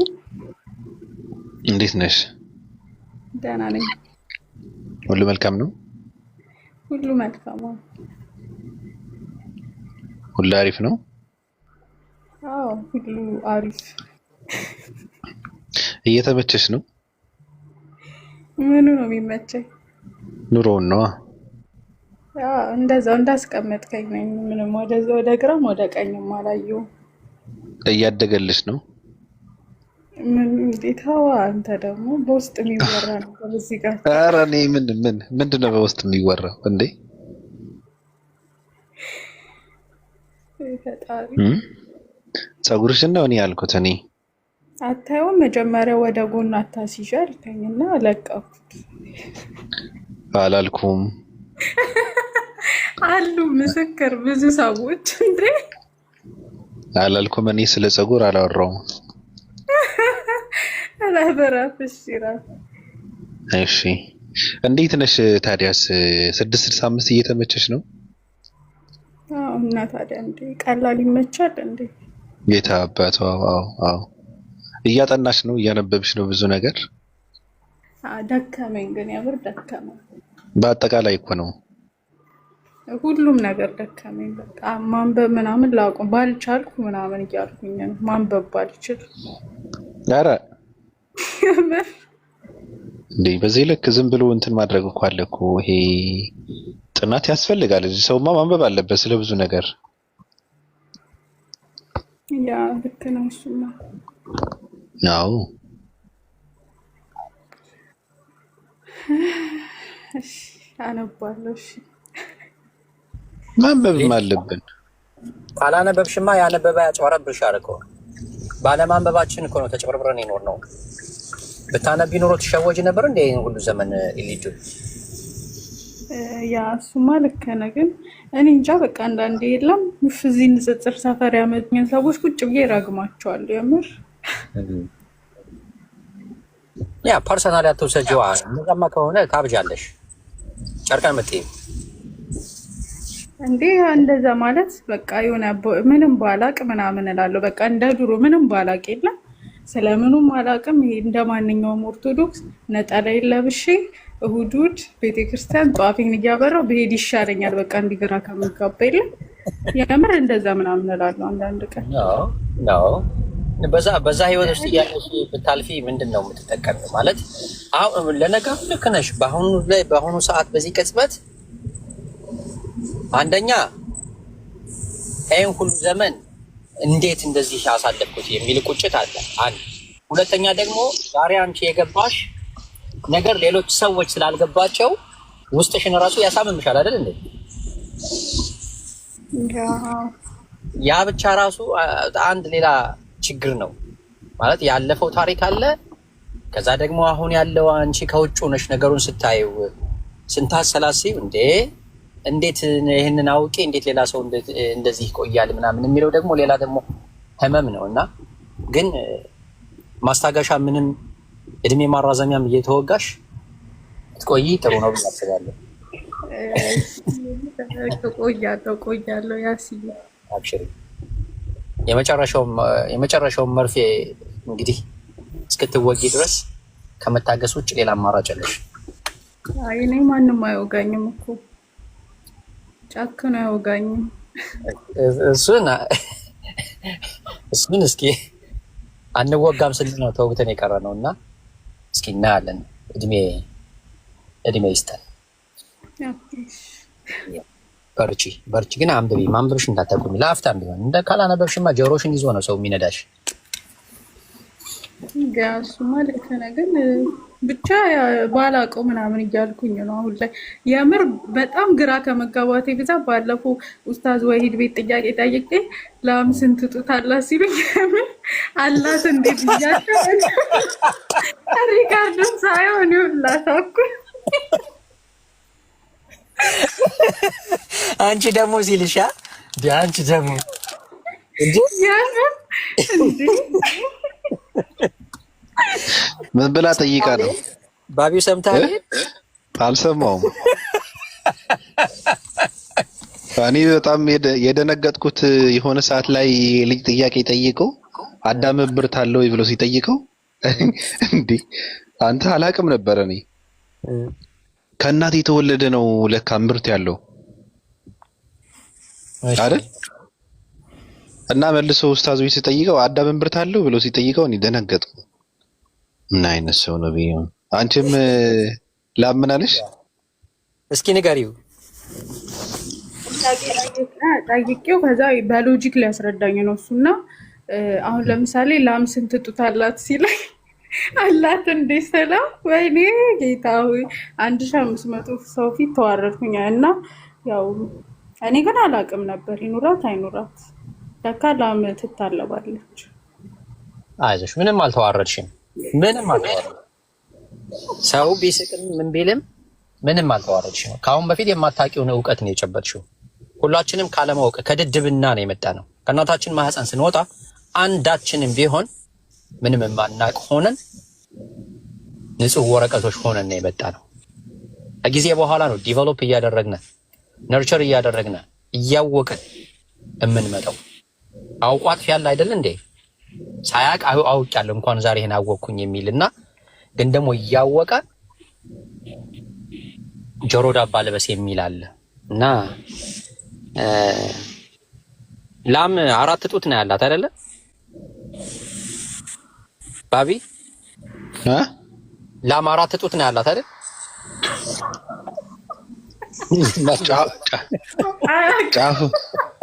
ጫፉ ማለት ነው። አዎ ጡቷ የሚታለበው እና ጡት የሚባለው ጫፉ ነው ወይስ በሙሉ እንትኑ ነው? ጫፉ የሚጠባው እኔ እንጃ ስንት ነው? አይ ባቢ ቢኖርልኝ ኖሮ አሪፍ ነበር። እንደው ጫፉ ሴቶች ስንት ጡት ነው ያላቸው? 2 ጡት ነው ያላቸው አይደል? አዎ 2 ጉች ያለ ነገር ነው ያለው ታዲያ። ያነ ከዛ ወተት ውስጥ ልጆች ሲወለዱ እናት አርግዛ ልጅ ስትወልድ ያ ጡት በራሱ ጊዜ ወተት እያመነጨ መፍረጥ ይጀምራል። ያ የተወለደው ልጅ ከዛ ጡት ከሁለቱም ሳይድ ቢጠባ ከሁለቱም የሚያገኘው ወተት ነው አይደል እንዴ? ከዚህኛውም ጠባ ከግራውም ጠባ ከቀኙም ጠባ ወተት ነው ዞሮ። ልክ እንደዛ በእስልምና 4 መዝሃብ የሚባላሉ 4 ስኮላርስ። እነዚህ 4ቱ ስኮላሮች ሻፊዒ፣ ማሊኪ የሚባሉ አሉና ከእነዚህ ከ4ቱም መዝሃቦች አንድ ሙስሊም ከ4ቱም እየወሰደ እምነቱን በህይወት ዘመኑ ቢኖር ምንም ችግር የለውም። ግድ አንደኛው ላይ መቆየት አይጠበቅበትም። ከዚህኛውም ጋር ያለውም ከዛኛውም ጋር ያለውም ከ4ቱም ጋር ወስዶ ከቁርአንና ከሐዲስ ከሱና ጋር እስካልተጋጨ ድረስ ከ4ቱም መውሰድና ህይወቱን መምራት ይችላል። ይሄንን ነገር በምሳሌ ሲያስረዳት ላም ጡት አላት ወይ ብሎ ሲላት ሊዱ ከመደንገጥ አንጻር እንጂ ሳታውቀው ቀርታ አይደለም። እኔ በእርግጠኝነት ነው ያው ከኢትዮጵያ እንደመምጣታችን አንጻር ማለት ነው። እቺ ላም 4 ጡት አላት። ጥጃ ብትወልድ ህፃን ጥጃ ብትወልድ ያ ጥጃ ከ4ቱም ጡት እየመረጠ ቢጠባ ከ4ቱም የሚያገኘው ምንድነው? ወተት ነው። ራይት? በአንደኛው ውሃ በአንደኛው መቼም ደም አይመጣም። ትክክል። ስለዚህ በእስልምናም እንደዚህ ከነዚህ 4 ስኮላሮች ወይም 4 መዝሃቦች ከየትኛውም ብትቀጂ ዞሮ እስልምናን የምታገኘው ብሎ በሎጂካል በሆነ ነገር ሊያስረዳት ነው የፈለገውና ሊዱ ደንግጣ ነው እንጂ ታውቀዋለሽ። አይዞሽ አሁን እንደዛ ብሎ ማስረዳቱ ግን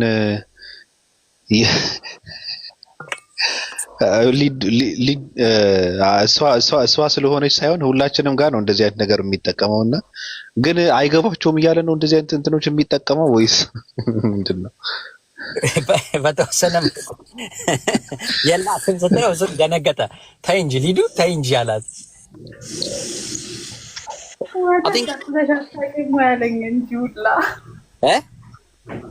ወተት ጠጥተሽ አታውቂም ምናምን ነገር አለኝ። ይሄም ራሱ አይ ቲንክ በምን አጋጣሚ ነው የመጣው?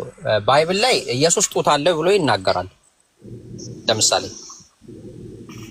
ወንድ ልጅ ነው ግን ጡት አለው ይላል። ይሄንን ነገር ስናወራ ጓል መቀሌ ነበረች አልነበረሽም? ጓል መቀሌ ጡት አለው የሚል አለ እንዴ? አዎ። ምን የሚያደርግበት? ቆይማ አሁን አዳም እምብርት ነበረው አልነበረውም?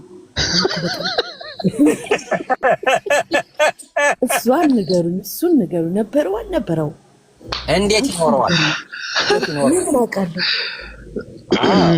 እንዴት ይኖረዋል? አንቺ እንዴት ነው እምብርት ያለሽ? ለምንድን ነው አንቺ እምብርት ያለሽ? ለምንድን ነው እምብርት ያለሽ?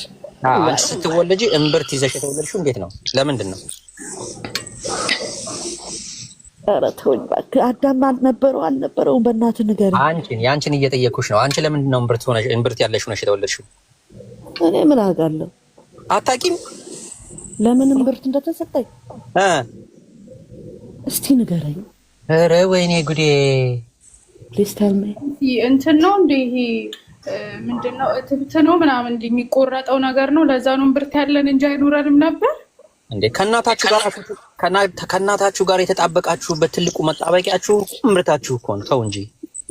እሱማ ነው ትክክል። ግን ለምንድን ነው እምብርት ያለን እኛ አዳም ያልነበረው? በዛ ነበራ የምትመገቢ የነበረው እኮ አታውቂም?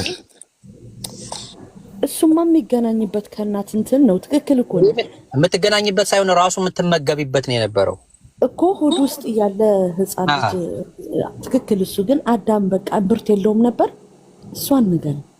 እሱን እምብርት ማለት እሱ እምብርት አለው የለውም የሚለው ከእናት ካለመወለዱ አንጻር እትብቱ ከእናቱ ተቆረጠለት አይባልም።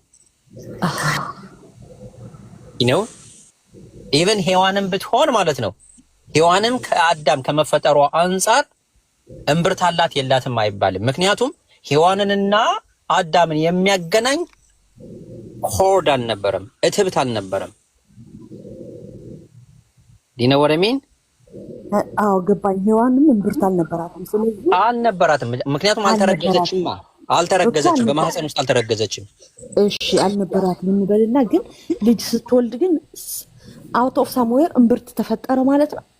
ኦብቪየስሊ በማህፀን ውስጥ ያ ህፃን ልጅ የሁለቱ ግብረ ስጋ ግንኙነት ካደረጉ በኋላ የሁለቱ የእንቁላል ውህድ በማህፀን ውስጥ ነርቸር ያደርጋል፣ ያድጋል አይደል እንዴ? ያድጋል አይደል? እየሰማሁ ነው። አዎ እሺ።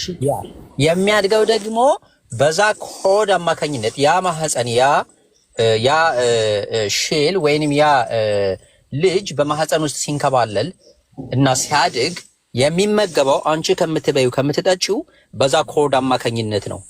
በአፉ አይደለም እየጎረሰ ያለው። አንቺ የምትመገቢውን በአፉ አይደለም የሚጎርሰው። አንቺ የምትጠጪውን በአፉ አይደለም የሚጠጣው። ነገር ግን አንቺ ከምትወጂውና ከምትጠጪው እለት እለት ከምትጠቀሚው ነገር በዛ ኮድ አማካኝነት ወደ ውስጥ ይገባል።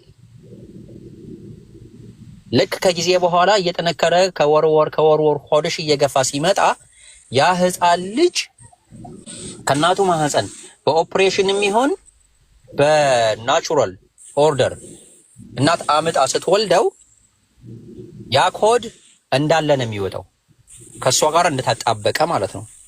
እኔ በራሴ ልጅ ላይ አይቼዋለሁኝ። ልጅ ሲወለድ አብሬ እዛ ኦፕሬሽን ውስጥ ነበርኩኝ። በሰርጀሪ ነው የተወለደው። ልክ ልጁን ሲያወጡት እስከ ኮዱ ነው ያወጡት። ኦኬ። ከዛ በኋላ አንቺ በመቀስ አባት ካለ በመቀስ እንዲቆርጥ ራሱ ይጠየቃል። ዳት ማች ዋ አይደለችም። እሱማ ይሁን የኛ እንትን ነው፣ ግን ሔዋን እምብርት የላትም ነበር ማለት ነው። ስለዚህ አልተረገዘችም። እሷ ሳልተረገዘች እኮ ነው የሌላት እኮ አምነት ባይንግስ። ምክንያቱም ለምን መሰለ እምብርት የላትም ነበር። እምብርት ስላልነበራት እንዴት ነው ሰው አርግዛ እሷ በየትኛው በኩል ነበር ምግብ የሚተላለፈው ለልጁ? በአሁን ባልኮሽ መንገድ እንዴ ልክ ለኔና ላንቺ ተላለፍልና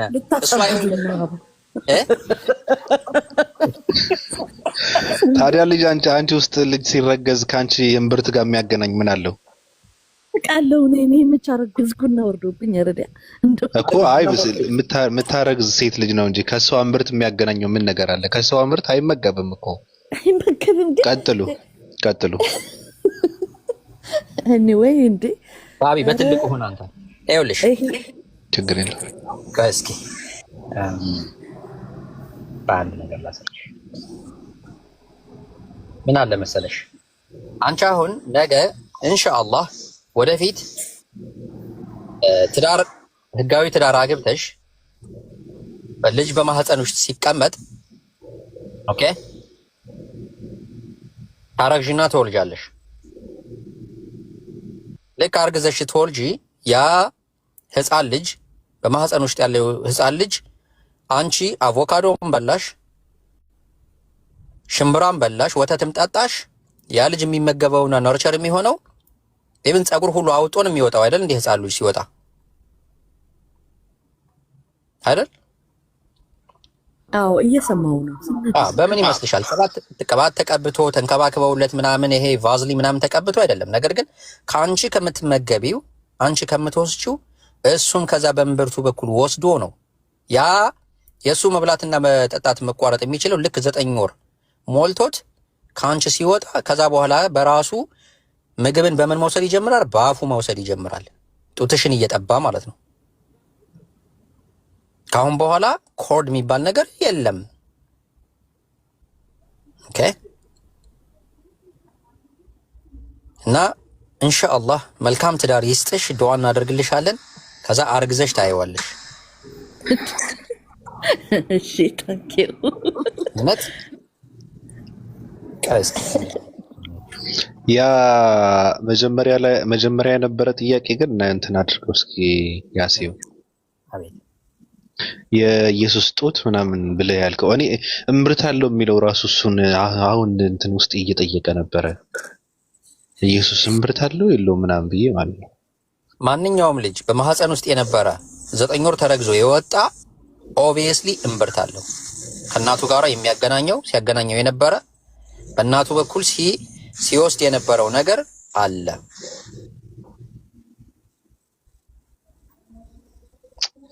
እና እምብርቱ ተቆርጦ ምናምን ነገር ነው ጡት መጥባት የጀመረው ማለት ነው ኢየሱስ ራሱ። ታዲያ ይሄ ከተፈጥሮ ምንም ማፈንገጥ አይቻልም።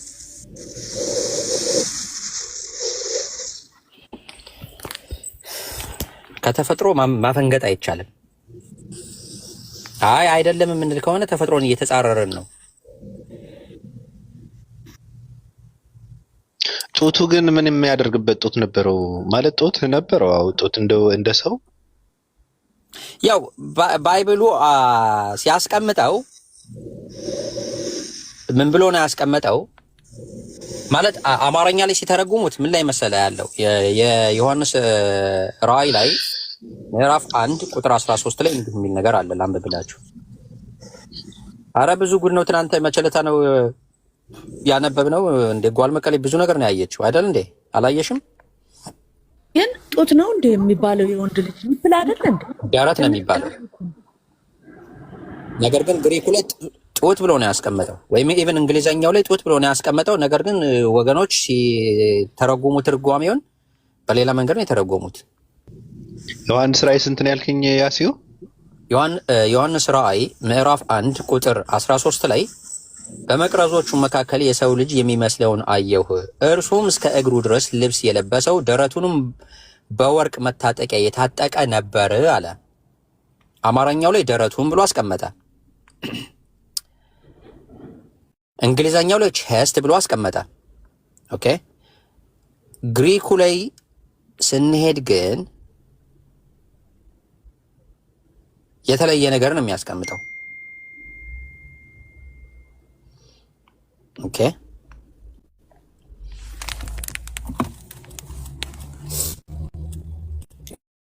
ግሪክ ላይ ሲሄድ ግን ምን ብሎ እንዳስቀመጠው ላሳያችሁ አንዴ።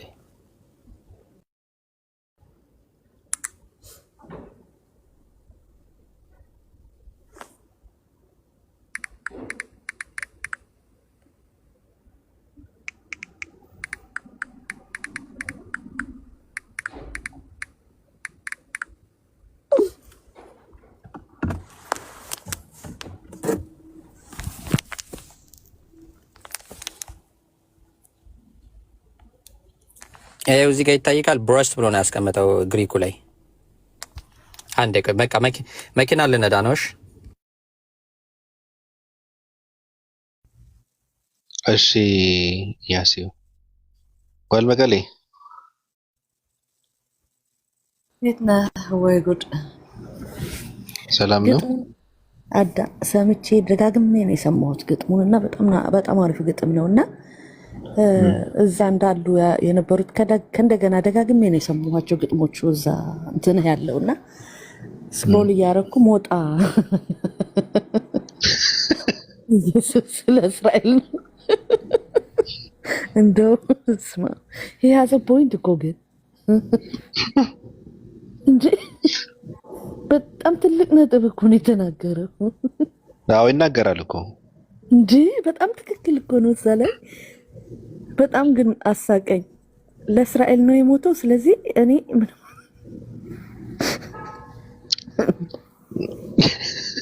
ዝም አሉት ግን እና ምን ይሉታል? ወየው ምንም አይሉትም። ችግሩ አንዳንዴ ሾጥ ያደርገዋል እኮ እንትን ሞጣ። እኔ በብዙ ነገር እንስማማለን፣ ግን አንዳንዴ እንትኖች አሉት።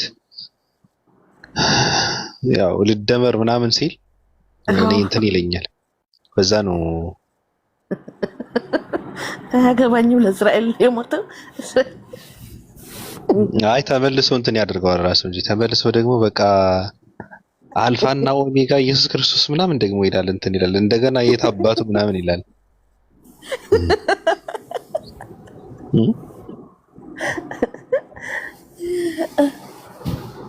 ብቻ መልካም ሰው ነው፣ የነቃ ሰው ነው፣ በጣም አሪፍ ሰው ነው፣ ጀግና ሰው ነው።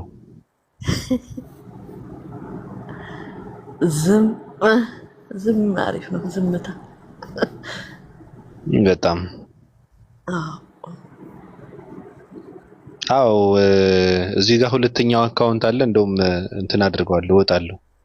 ገብታችሁ ፖስት ያደረኩት ግጥም አለ።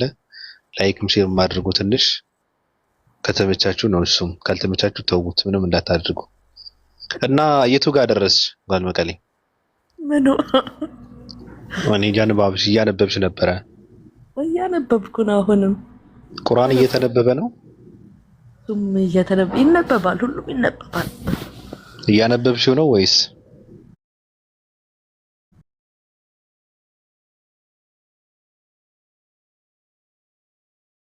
የእንትን ዓመት ልጅ ትንሽዬ ልጅ የነበረች እንዳገቧ አጫዋት ይላል የሆነ እሱ ላይ እንደውም ፓርቱ ትንሽ ግራ ገብቶኛል። አስቀምጨዋለሁ ጸሐፊውን ለመጠየቅ ስላላገኘሁት ነው እንጂ እንደዚህ ብሎ ተነግሮናል ይባላል። ግን በእንትን ነው በተንጠልጥሎ ነው የተቀመጠው እዛ ጽሁፍ ላይ በቃ እርግጠኛ በእንደዚህ አግብተዋት በእንደዚህ ወልደዋት ምናምን የሚል የለም እዛ ያነበብኩት መጽሐፍ ላይ። እና ሰው ከየት አምጥተው ነው ታዲያ እንደዚህ የሚያወራው ብዬ ይገርመኛል እኔ። አይ ቢኖሩስ እኮ ነው። አሁን ችግሩ ምንድነው? ፈጣሪውን የፈጠረ ትውልድ የፈጠራ ወሬ ፈጥሮም ቢያወራ ብዙም እንትን አይደለም፣ ብዙ ከባድ አይደለም። ፈጣሪ የፈጠረ ትውልድ ነው። አንቺም እንደምታውቂው ፈጣሪ በራሱ ቅርጽ፣ በራሱ መልክ፣ በራሱ ቁመና፣ በራሱ ቁመት፣ በራሱ ልክ ነው የፈጠረ ትውልድ። ሰው ፈጠራ ፈጥሮ ቢያወራ ብዙም አይደንቅም። ገብቶሻል? ለምሳሌ አንድ ሰማይና ምድርን የፈጠረ ሰው ራሱ ሰው ያ ሰው ነው ካለ ራሱን የፈጠረው ፈጣሪ ነው። ገባሽ? ደፋሪው የሰው ልጅ ፈጣሪውን ፈጠረ። ሰው ፈጣሪ ይፈጥራል ማለት ነው። ፈጣሪ ፈጥሮ ተመልሶ ደግሞ ፈጣሪ ብሎ ያመልካል። እንደዚህ የሚያደርግ ሰው ወሬ ፈጥሮ ቢያወራ ብዙም ከባድ አይደለም። ግን እኔ እምልሽ ምንድነው አሁን የሆነ ነገር ነው። የ9 ዓመት አገቡ ምናምን አመመኝ አለች። አመመኝ አላለችም። ደበረኝ አላለችም። እኔ አልወዳቸውም አላለችም። ከፋኝ አላለችም። ደስ የሚል ትዳር ውስጥ ኖር ነበረ ብላ ከባድ ፍቅር ውስጥ እንደነበረች ነው የምትናገረው። አያቴ በ8 ዓመቷ ነው ያገባችው። እሺ የኔ አያት ማለት ነው። ሌላውን ተይውና ለምን እዛ ጋር እንሄዳለን? ከ1400 ዓመት በፊት በየትኛው ባህል፣ በየትኛው ዜግነት፣ በየትኛው ህግ፣ በየትኛው ስርዓት፣ በየትኛው ሃይማኖት ነው መዝነህ አይተህ ነው የምታወራው ብለሽ ብትይ እኮ አንድ ሰው አሁን የእናንተ እንደዛ ብላችሁ የምትሉ ሰዎች የእናንተ ሃይማኖትስ የእንትን ስርዓቱ የመጋባት ስርዓቱ የእድሜ ገደብ እናንተን ያስቀምጠው ስንት ዓመት ነው ብለሽ ብትጠይቂ መልስ የለም። ገባሽ? መልስ የለውም ሰው እና ከምን አንጻር ነው እንደዛ የምትለው? በህገ ሰው ምን አገባ ስለ ህገ ሰው? ሴት ልጅ ከ18 ዓመት በታች ማግባት የለባትም። የማን ህግ ነው? የሰው ህግ ነው ይሄ። ለምን እስከ 18 ትቆያለች? በሴክስ ስለምትጎዳ ሳይሆን እንደዛ የተባለም የራሱ የሆነ እንትን አለው በነገራችን ላይ እንጂ ሴቶች እስከ 18 ዝም ብለሽ እንትን ማድረግ አለብሽ ብትባል ራሱ በተለይ በዚህ ዘመን ኮኮምበር አምጥታ አፍህ ላይ ነው የምትከተው። አሰማህም? ገባሽ? ስለዚህ ህግ የሌለው እንትን ነው። አመመኝ አላለችም፣ ደበረኝ አላለችም፣ ቆሰልኩ አላለች፣ ተደፈርኩ አላለች፣ እንትን አላለች። በቃ ደስ የሚል ትዳር ስትመራ ነበረ። በቃ ይመቻት፣ አለቀ። የሚደረግ ደግሞ ከ1400 ዓመት በፊት ገብቶሻል? ከትንሽ ዓመታት በፊት አሁን ራሱ ይደረጋል ኢትዮጵያ ውስጥ ገጠር ውስጥ ማለት ነው። ይሄ እንትንም አይደለም ራሱ ይሄ ምንም መምጣት የለበትም፣ ጥያቄ መሆን የለበትም ራሱ። ገባሽ? ሰው ጥያቄ ያጣና የሚያወራው ይጠፋበትና እንደዚህ አይነት አቃቂር ትንንሾችን እንትን እያደረገ ሰዎችን ለማስጠቆር፣ ሰዎችን ለመሳደብ፣ ሰዎችን ዝቅ ለማድረግ ሰው ራሱን ከፍ ለማለት ሌላ ዝቅ ማለት የለበትም አይደል? እሱ ለመነሳት ሌላ መውደቅ የለበትም። እሱ ለመጽዳት ሌላ መቆሸሽ የለበትም። የራሱ እውነትነት እንዲረጋገጥ እንትና ውሸታም መሆን የለበትም። እውነትነቱ እኮ የሚረጋገጠው ራስህ በተሸከምከው እውነት ነው ብለህ የምትከተለው እኮ ነው። አለቀ። በእሱ በራስህ መጽሐፍ ማረጋገጥ ካልቻልክ ለምን ሰዎች ጋር ትንጠለጠላለህ? ነው ትርጉም የለውም። ምንድነው እንትን አድርጋ አነጻጽረህ አይተህ አንብበህ ምናምን ነው እንጂ እንትና እንደዚህ ናቸው ጥያቄ ሲጠየቁ።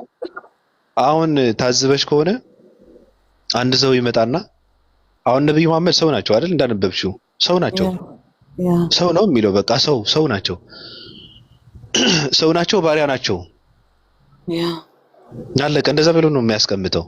እዛ ጋር ጥያቄ ስትጠይቂ ስለ ኢየሱስ ክርስቶስ አምላክ ብሎ የሚለውን እያወራሽ ከማን ጋር ነው እንትን የሚያደርጓቸው? ከነብዩ መሐመድ ጋር። ለምን በኢየሱስ ነብይነት አምነህ ነው ወይስ የፈጣሪነት የአምላክነት ማዕረጉ ስልጣኑን እንትን አድርገህ ነው ከነብዩ መሐመድ ጋር የምታወዳድረው? አስበሽ ታውቂያለሽ? አንድ ሰው ስለ ኢየሱስ ሲጠየቅ ስለ ነብዩ መሐመድ ከጠየቀ በቃ የኢየሱስ ክርስቶስ አምላክነቱ እንትን እየካደ ነው ማለት ነው። ነብይነቱ እየመሰከረ ነው ማለት ነው። ገብቶሻል? ያ ግን እኔ በጣም ደግሞ የሚገርመኝ አሁን ለምሳሌ አሉ እንደዚህ አንዳለ ምንድነው ስለ ማን ነው የሚባለው?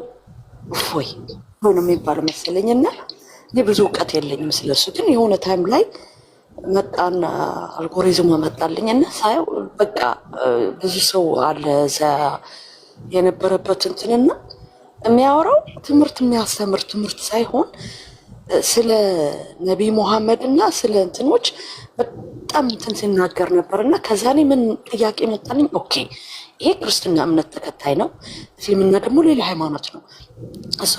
ከእስልምና ጋር ነው ዲስከስ ማድረግ ያለበት ወይስ ክርስትና እምነት ተከታይ ሆኖ ከክርስትና እምነት ተከታዮች ለምሳሌ ላይ ፕሮቴስታንት ያ አንድ አምላክ ነው የሚያመልኩት።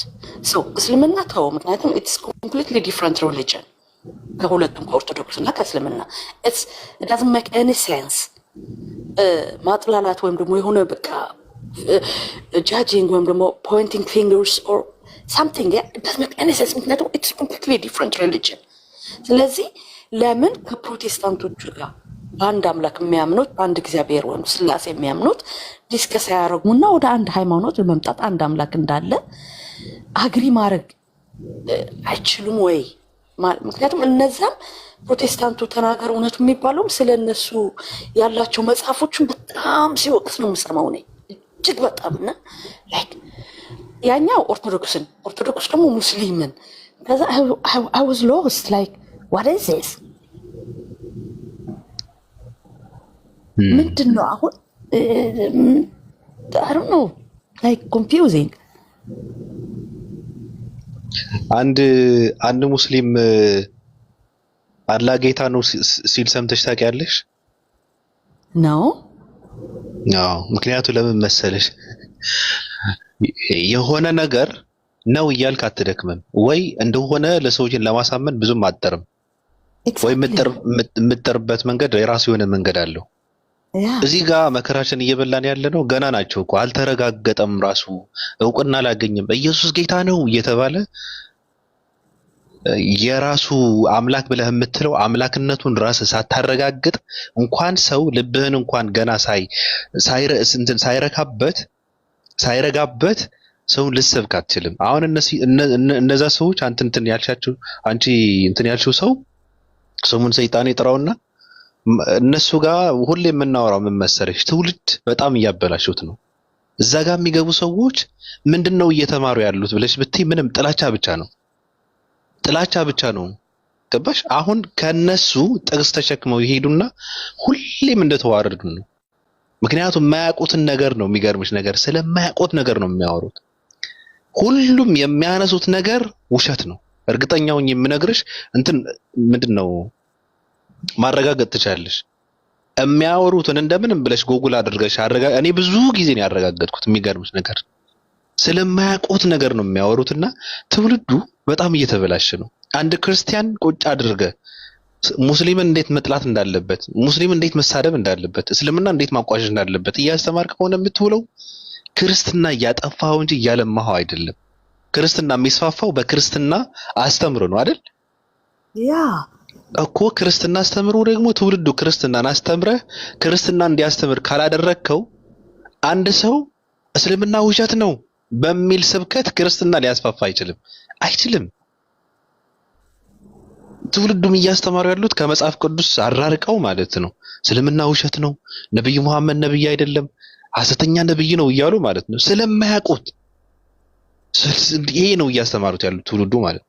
ከመጽሐፍ ቅዱስ ነጣጥለው ሆድና ጀርባ ሆነው ጥያቄ ብትጠይቂያቸው ጥቅስ ብትጠይቂያቸው አያውቁም ስለ መጽሐፍ ቅዱስ። አያሳዝንም? እሱ እኮ ነው የሚገርመኝ።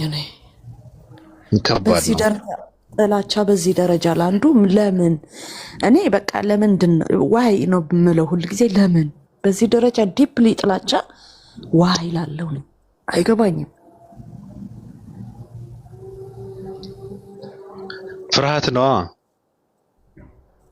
ፍርሃትና አለማወቅ ነው። እነሱ አሁን ኢየሱስ ክርስቶስ ሰው እዛ ጋር ኢየሱስ ክርስቶስ ስለሚመለክ እዛ ጋርም ነብዩ መሐመድ የሚመለኩ ይመስላቸዋል።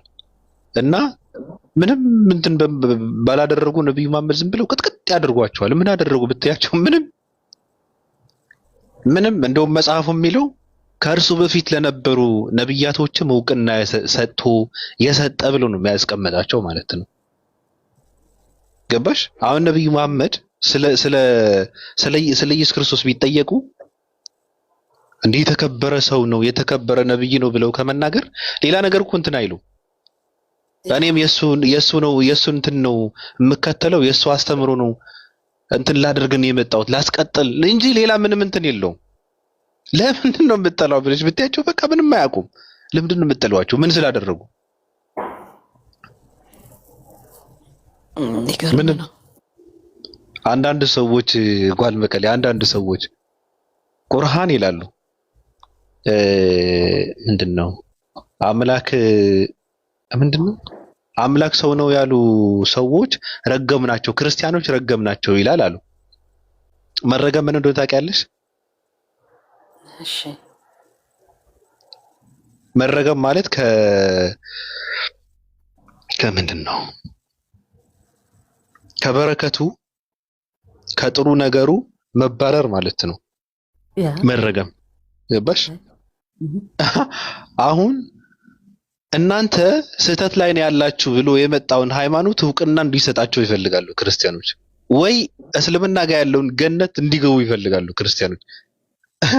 ለምን ረገመን እያሉ እኮ ነው የሚያለቃቅሱት። እኔ በጣም ነው የምስቀው። የሚገርምሽ ነገር እስልምና ለምን ረገመን ይልሻል። እና መረገም ብቻ ሳይሆን ህጉ አንተ ትክክለኛ አምላክ ስላላመለክ ሲኦል ትወረወራለህ ነው በቃ። ክርስትና ጋር ምንድን ነው የሚለው? ክርስቲያን ያልሆኑ ሰዎች የቱ ጋር ወዴት ነው የሚሄዱት? ወደ ሲኦል አይደል? በክርስትና አመለካከት እኮ። እዚህ ጋር ግን ለምን ረገመን እያለ ሲያለቃቅስ ታገኘዋለሽ። እና ምን ያደርገህ? እውቅና ይስጥህ፣ ትክክል ነህ ይበልህ፣ ይመስክር ስለነሱ፣ ወይስ እሱ እዛ ጋር የተዘጋጀውን መንግስተ ሰማያት መግባት አለባቸው ማለት ነው? ገና ሲኦል ትወረወራለህ ነው በቃ። የሚሰማ የለም። በእንደዚህ አይነት ነገር የሚሰራ ፖለቲካ የለም። ራሱ አይምሮ ያለው ሰው ካለ በእንደዚህ አይነት ነገር እንትን አይሰራም። መረገምማ ጥሩ ቀላል ነገር ነው። ሲኦል ትወረወራለህ፣ የፈርዖን ጫማ ጠራቂ ትሆናለህ ነው።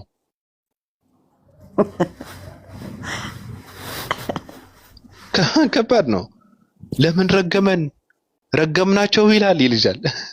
ገና ትወረወራለህ እንጂ ማቀጣጠያ ትሆናለህ። ሃይማኖት ከባድ ነው።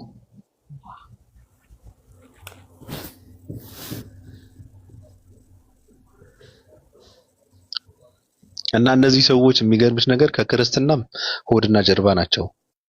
ንጽጽር የሚባለው ነገር ለነሱ ሚስጥር ነው፣ ሚስጥር ነው። አሁን ቅድም ስሙ ሰይጣን የጠራው ያነሳችው ሰውዬ ጠጅቱ ብሬ ትባላለች። ጠጅቱ ብሬ ነው ትክክለኛ ስሟ። እነሱ ንጽጽር ለነሱ ሚስጥር ነው፣ ምንም የሚያውቁት ነገር የለም። እስልምና ባህር ነው ለነሱ፣ ባህር ነው። የሙስሊሞችን መርከብ ላይ ወጥተው እንትን ካላሉ በቃ ሰምጠው ይቀራሉ። ምንም የሚያውቁት ነገር የለም። ገባሽ? እኔ በጣም ይገርመኛል። በቃ ሄት ስፒቹ ምንም አስፈላጊ አይደለም ባይነኝ። ምክንያቱም አንድ ሰው በእምነቱ ጠንካራ ከሆነ የሌላኛው እንትን ማድረግ ምንም ጊዜ አይኖረውም።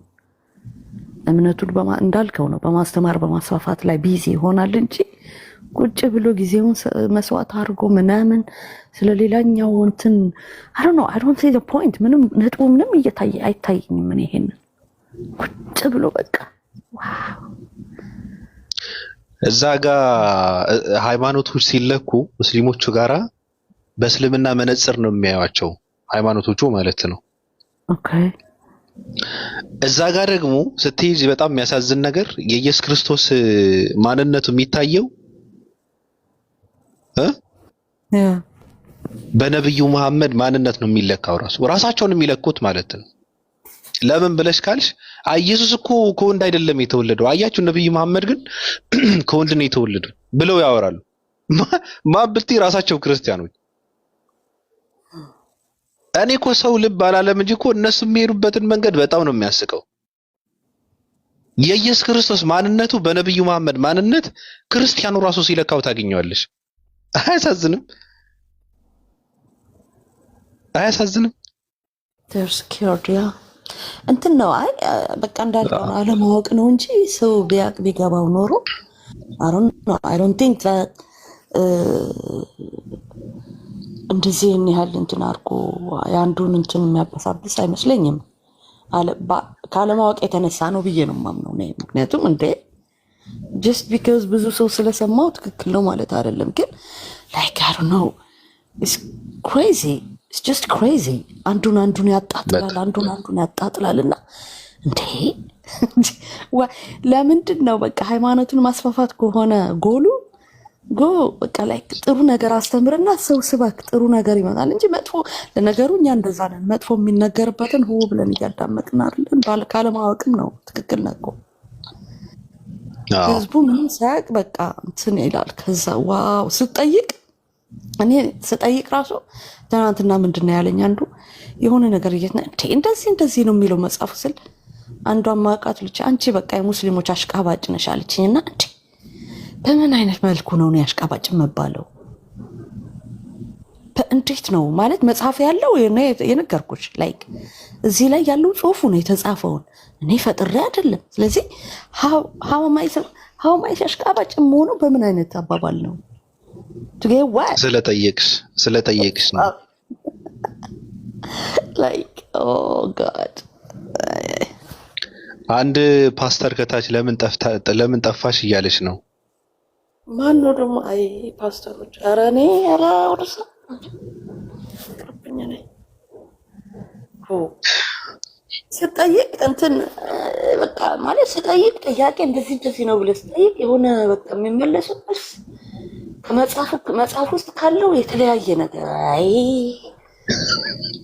የራሱ ግራ ተጋብቶ ሆነማ ግራ ተጋብቼ ኦልሬዲ እኮ ነው ኦልሬዲ ሎስት ያለው ምንድን ነው አም ኦልሬዲ ሎስት እኮ ግራ ስለገባኝ ነው የምጠይቀው። ሞር ግራ ሲያጋባኝ ሰው አይ ማንበቡ ነው የሚሻለኝ ብዬ በቃ ወደ ማንበብ ገባሁ። ተውኩት በቃ አሁንማ ተውኩት። አዎ እንትና ጋውርታችሁ ታውቃላችሁ? መጥመቁ ኢብሮ ጋር ማን ነው መጥመቁ ኢብሮ? ደግሞ ኢብራሂም የሚባል ሰው አታውቂም?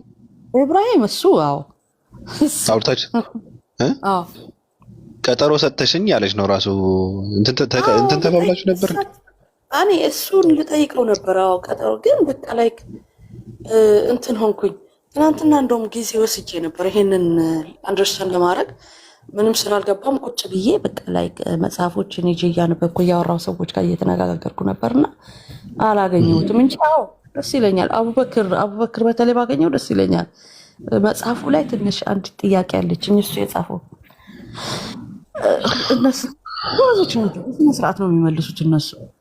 አዎ በጣም ይሄ ራሱ እየጻፈ ነው አሉ ኢብሮ ራሱ ብዙዎች ናቸው በእውነት ስማ። ኢብሮ ራሱ ኢየሱስ ክርስቶስ የተሰቀለው በምን አይነት ገመድ ነው ብሎ የመጽሐፍ እየጻፈ ነው አሉ። ኦ ቦይ እኔ አንድ ሰው በሊበል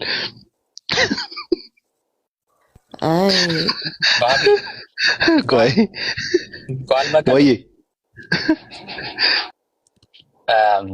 ሙስሊሞች ነቢዩ መሐመድ ምን አይነት አስተምህሮት ይዘው መጡ መሰለሽ? ከፈጣሪያቸው ማለት ነው። ጓል መቀሌ ይሰማሻል? ማለት ወገኖች በተቃራኒ ወገኖች ያሉ እስልምናን ምን ስላደረገን የምትጠሉት ተብለው ቢጠየቁ ምን ምክንያት ያቀርባሉ? አሁን ለምሳሌ እኛ ሙስሊሞች ኢየሱስ ለሰው ልጆች ኃጢአት አልሞተም አልተሰቀለም ብለን ነው የምናምነው። ማንኛችንም ሰዎች እንደ አንድ ግለሰብ ዋል መቀሌ ከነትን ዳውን እንትን አፍቶታ ምን ተፈውን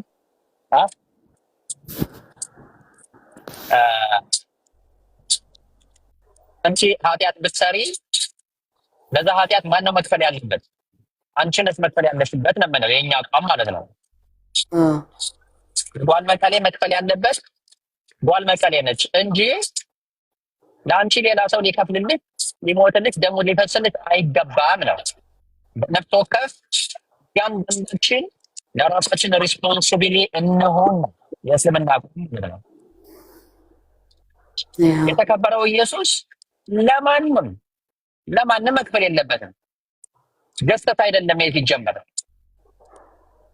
እሱ ከፍሎልኛል ብለሽ አሁን ሞቶልኛል መስዋዕት ሆኖልኛል ብለሽ እንደፈለግሽ መሆን ትችያለሽ እንዴ?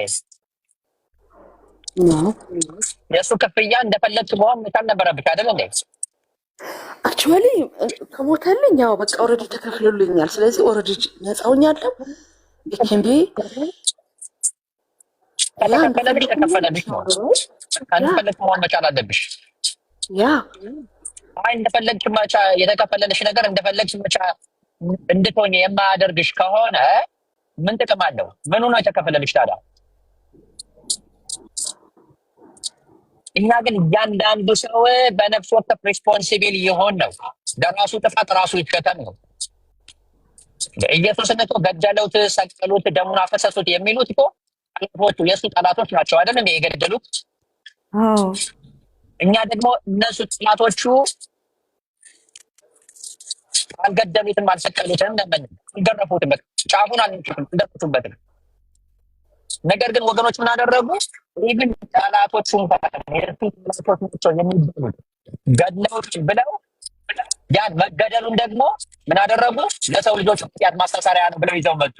ሌላ ካርድ መዘዙት ያለ ይሄን ነው እኛ እየተቃወምን ያለ ነው። እንዴት ነው በጠላቶቹ የተገደለው ማንነት ለእኔና ለአንቺ ኃጢአት ማስተሰሪያ ነው ሊባል የሚችለው? ገዳዮቹ ጠላቶቹ ሆነው እያሉ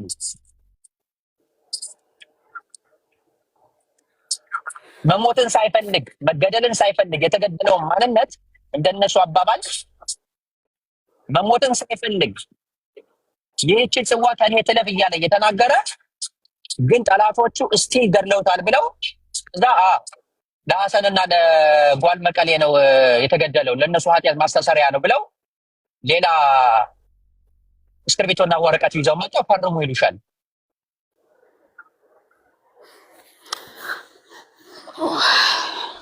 እዛ ላይ ደግሞ ካልፈረምሽ ደግሞ አንቺ አይ ትጠየቂያለሽ። ነገ ዝሙት ብትሰሪ ብታፈሺ ትጠየቂያለሽ። ለምን ኢየሱስ ይከፍሎልኛል ብለሽ ስላልፈረምሽ ይሉሻል። ስላመንሽበት በሱ ክፍያ ስላመንሽበት። ምን አይነት ሎጂክ ነው?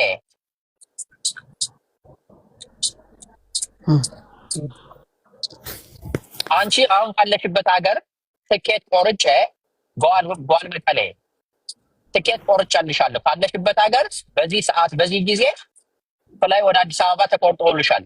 አዲስ አበባም ስትደርሺ ሸራተን ነው የምታርፊው። ሄልተን ሳይሆን ሸራተን ቡክ የተደረገልሽ ተብለሽ ብትባይ አመሰግናለሁ ብለሽ ፕሌኑ በሚነሳበት ቀን በዚህ ቀን በዚህ ሰዓት ካለሽበት ሀገር ኤርፖርት መገኘት አለብሽ አይደል እንዴ? ልክ አዲስ አበባ ድረስ ስትይም ሊሞዝን እየጠበቀሽ ነው። ሊሞዝን እየጠበቀሽ ነው። የት ነው የሚወስድሽ? ሄልተን ሳይሆን የሚወስድሽ ሸራተን ነው የሚወስድሽ። ሸራተንም ስትገቢ ፕሪዘርቭ ሆኖልሻል፣ ኦልሬዲ ተከፍሎልሻል። ልክ ስትደርሺ ግን የኤቲኤም ማሽን አምጥተው ለአንድ ቀን ሌሊት 3500 ብር ነው ብለው ክፈይ ብለው ሲሉሽ አይ እንዴ ተከፍሎልኝ እኮ ነው ሪዘርቭ ተደርጎልኝ ነው የመጣሁ ብለሽ ስትይ ሪዘርቭ ከተደረገልሽማ ሐሰን ነው ሪዘርቭ ያደረገልኝ ብለሽ ማመን ይጠበቅብሻል ተባልሽ። እኔ ሐሰንም ቡክ አድርግልኝ ባቢሎንም ቡክ አድርግልኝ ብቻ ተከፍሎልሻል ተብዬ ነው የመጣሁኝ አይመለከተኝም ነው የምትይ አይደል እንዴ? እሺ ትከራከሪያለሽ። ተከራካሪ ኤርፎን ድምፅ አስተካክል እያሉ ነው ያሲው። ለኛ ግን እንትን ነው ባክቷል። ስለዚህ ይሄ ሎጂክ ራሱ የሚያስኬድ ነገር አይደለም ሲጀመር። ነገሩን ግን ምን አደረጉት መሰለሽ? ተመልከቺ፣ ወደ ትልቅ የባርነት አንበር ውስጥ ሰተት ብለው እንደገቡ አንድ ነገር ልጠቁምሽ። ኢየሱስ ሞቶልናል ተሰቅሎልናል ብለን ስንል ላመነበት ነው የሚሰራ፣ ላላመነበት አይሰራም ሲጀመር ማለት ነው። ነገር ግን መጀመሪያ አማክረውሻል፣ ሊከፈልልሽ ነው ከመከፈሉ በፊት ማለት ነው። ሊከፈልልሽ ነውና ምን ትያለሽ ብለው አላማከሩሽም። ነገር ግን ከእናትሽ ማህፀን ስትወስጂ ተከፍሎልሻል። የሞተልሽ የተሰቀለልሽ ማንነት አለ፣ መስዋዕት የሆነልሽ አለ ተብሎ ተነገረሽ። ኦኬ ምን ችግር አለው? ነፃ ግብዣ ነው። ደግሞ አይጠበቅብኝም። ለዛ ነገር ማጎብደል ይጠበቅብሻል። ጌታ ነው እያልሽ መናገር ይጠበቅብሻል። አምላክ ነው እያልሽ መናገር ይጠበቅብሻል። በነፃ ለተከፈለልሽ ማንነት የለብሽም። ስሙን ራሱ ማንሳት አይጠበቅብሽም። በቃ አመሰግናለሁ ብለሽ ነው ላሽ የምትይው። ነገር ግን ምን አደረጉ? አይ ስታምንበት ይሰራል፣ ካላመንክበት አይሰራም። መስዋዕቱ ግን ተከፍሏል፣ ዕዳው ግን ተከፍሏል። ልክ አንቺ እሺ በቃ ምን ችግር አለ ተከፍሎልኛል ብለሽ እንደፈለግሽ ብትታቺ እንደፈለግሽ ደም ብታፈሺ ምን ችግር አለው ብለሽ ደግሞ ስትጠይቂ አይ እንደዛማ አይሆንም ብለው ደግሞ ሌላ መስፈርት ያመጡብሻል። ስለዚህ ሊከፈልልኝ አይገባም ነበር in the first place ማለት ነው። እንደፈለኩ መሆን ማልችል እንዴት ነው ሳትታመሚ መድኃኒት የሚታዘዝልሽ? አንቺ በሽታ ሳይኖርብሽ መርፌ ተወጊ ስትባይ ትወጊያለሽ? ነው ልክ ህመም ሲሰማሽ ሆስፒታል ሄደሽ ትመረመሪያለሽ። ያለብሽን በሽታ መጀመሪያ ይነገርሻል። ለዛ በሽታ ደግሞ ወይ ኪኒን ይታዘዝልሻል ወይ መርፌ ይታዘዝልሻል። እኛ እያልን ያለነው እራሳችሁን ቻሉ ነው። ኃጢአት ከሰራችሁ ለዛ ኃጢአታችሁ ለመክፈል ተዘጋጁ ነው። መልካም ነገር ደግሞ ከሰራችሁ ለዛ መልካም ስራ ለመሸለም ተዘጋጁ ነው።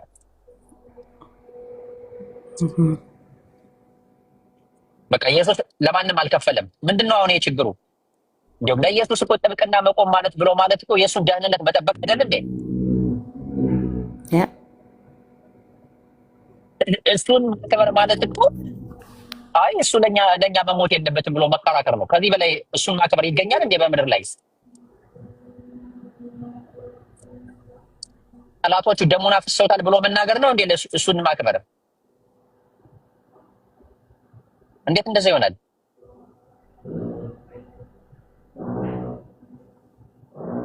ጉዳዩ የከክልኝ ልከክልህ አይደለም።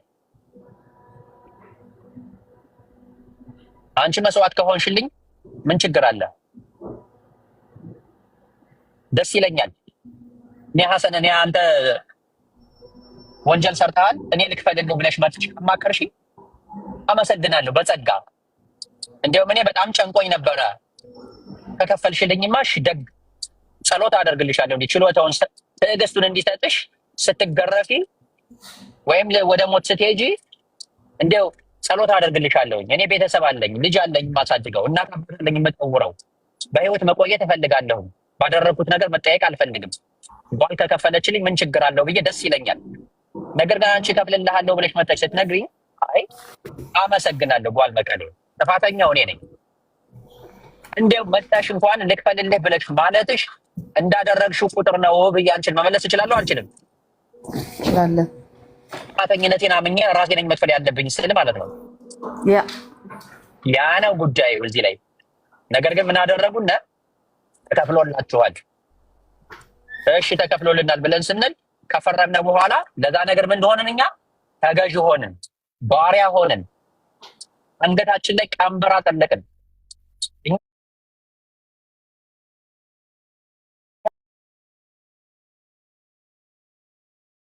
ይጥም እንዴ እኔ መቼ ኃጢአትን ሰራሁና? በሽታ አልተገኘብኝም ገና። በሽታ ሳይኖርብኝ እንዴት መድኃኒቱ ይከፈልልኛል? እንዴት መድኃኒት ዋጥ እባላለሁ ብለህ ካልጠይቄም እንዴ ትውልድ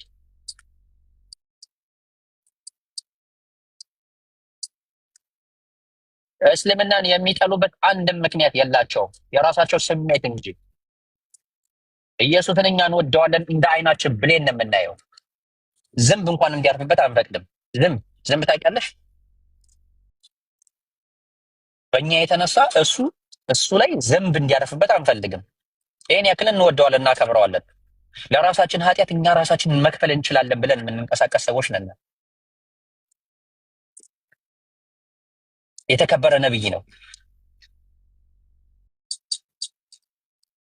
እሱ ጥፋት ካጠፋ በራሱ ጥፋት ይጠየቃል።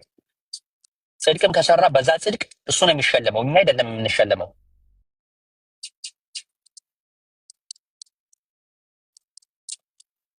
አንድ ሰው እኮ በኃጢአቱ ትጠየቅባታለህ ሲባል ነው ኃጢአትን አለመስራት ላይ የሚተወው። ትገረፋለህ ሲባል ነው። ጓንታናሞ እስር ቤት ትወረወራለህ ሲባል ነው አሸባሪ መሆንን የሚሰጋውና የሚፈራው አይደል እንዴ?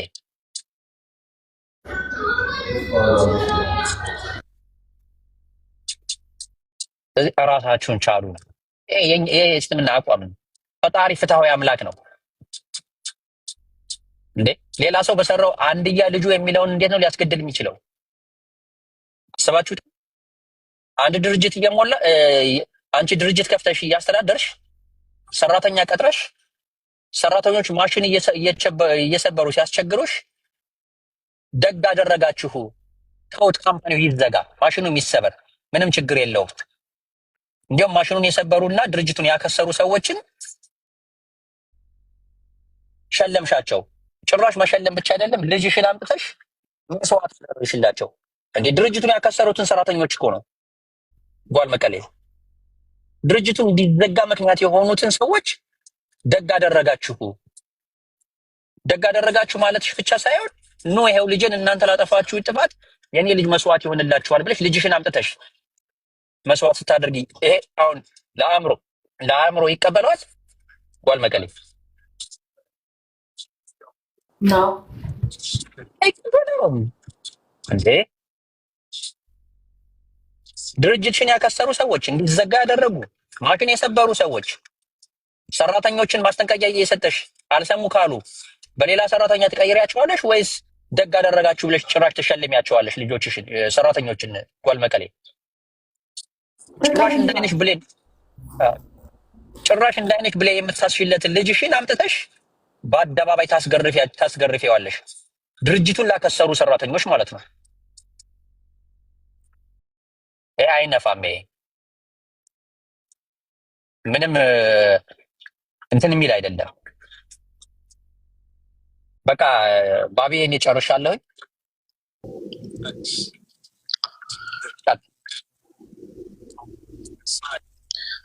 እሺ ያሲው እናመሰግናለን። ሳራ እንዴት ነሽ? ከአሁን በኋላ ሁሉም ሰው ሁሉም የሚያስማማ ይመስለኛል በነገራችን ላይ እና ኢየሱስ ጌታ ነው ከተባለ በቃ ብርቱ ነብይ በስራና በቃል ብርቱ ስለነበረው ስለ ነብይ ኢየሱስ ስለሚል መጽሐፉ ብርቱ ነብይ መባል አለበት። ኢየሱስ ክርስቶስ ስሙ ሲነሳ ብርቱ ነብይ መባል አለበት። ብርቱ ስለነበረው ስለ ነብይ ኢየሱስ ነው መባል ያለበት። መጽሐፉ እንደሚለው በኢየሱስ ጌታ ነው የሚባለው ነገር ሰው መቀበል የለበትም። በቃ ብርቱ ነብይ ወደሚል ተቀይረዋል። ካሁን በኋላ ኢየሱስ ጌታ ነው በኢየሱስ መንገድ ማለት በየትኛው በብርቱ ነብይ ምናምን ነው ማለት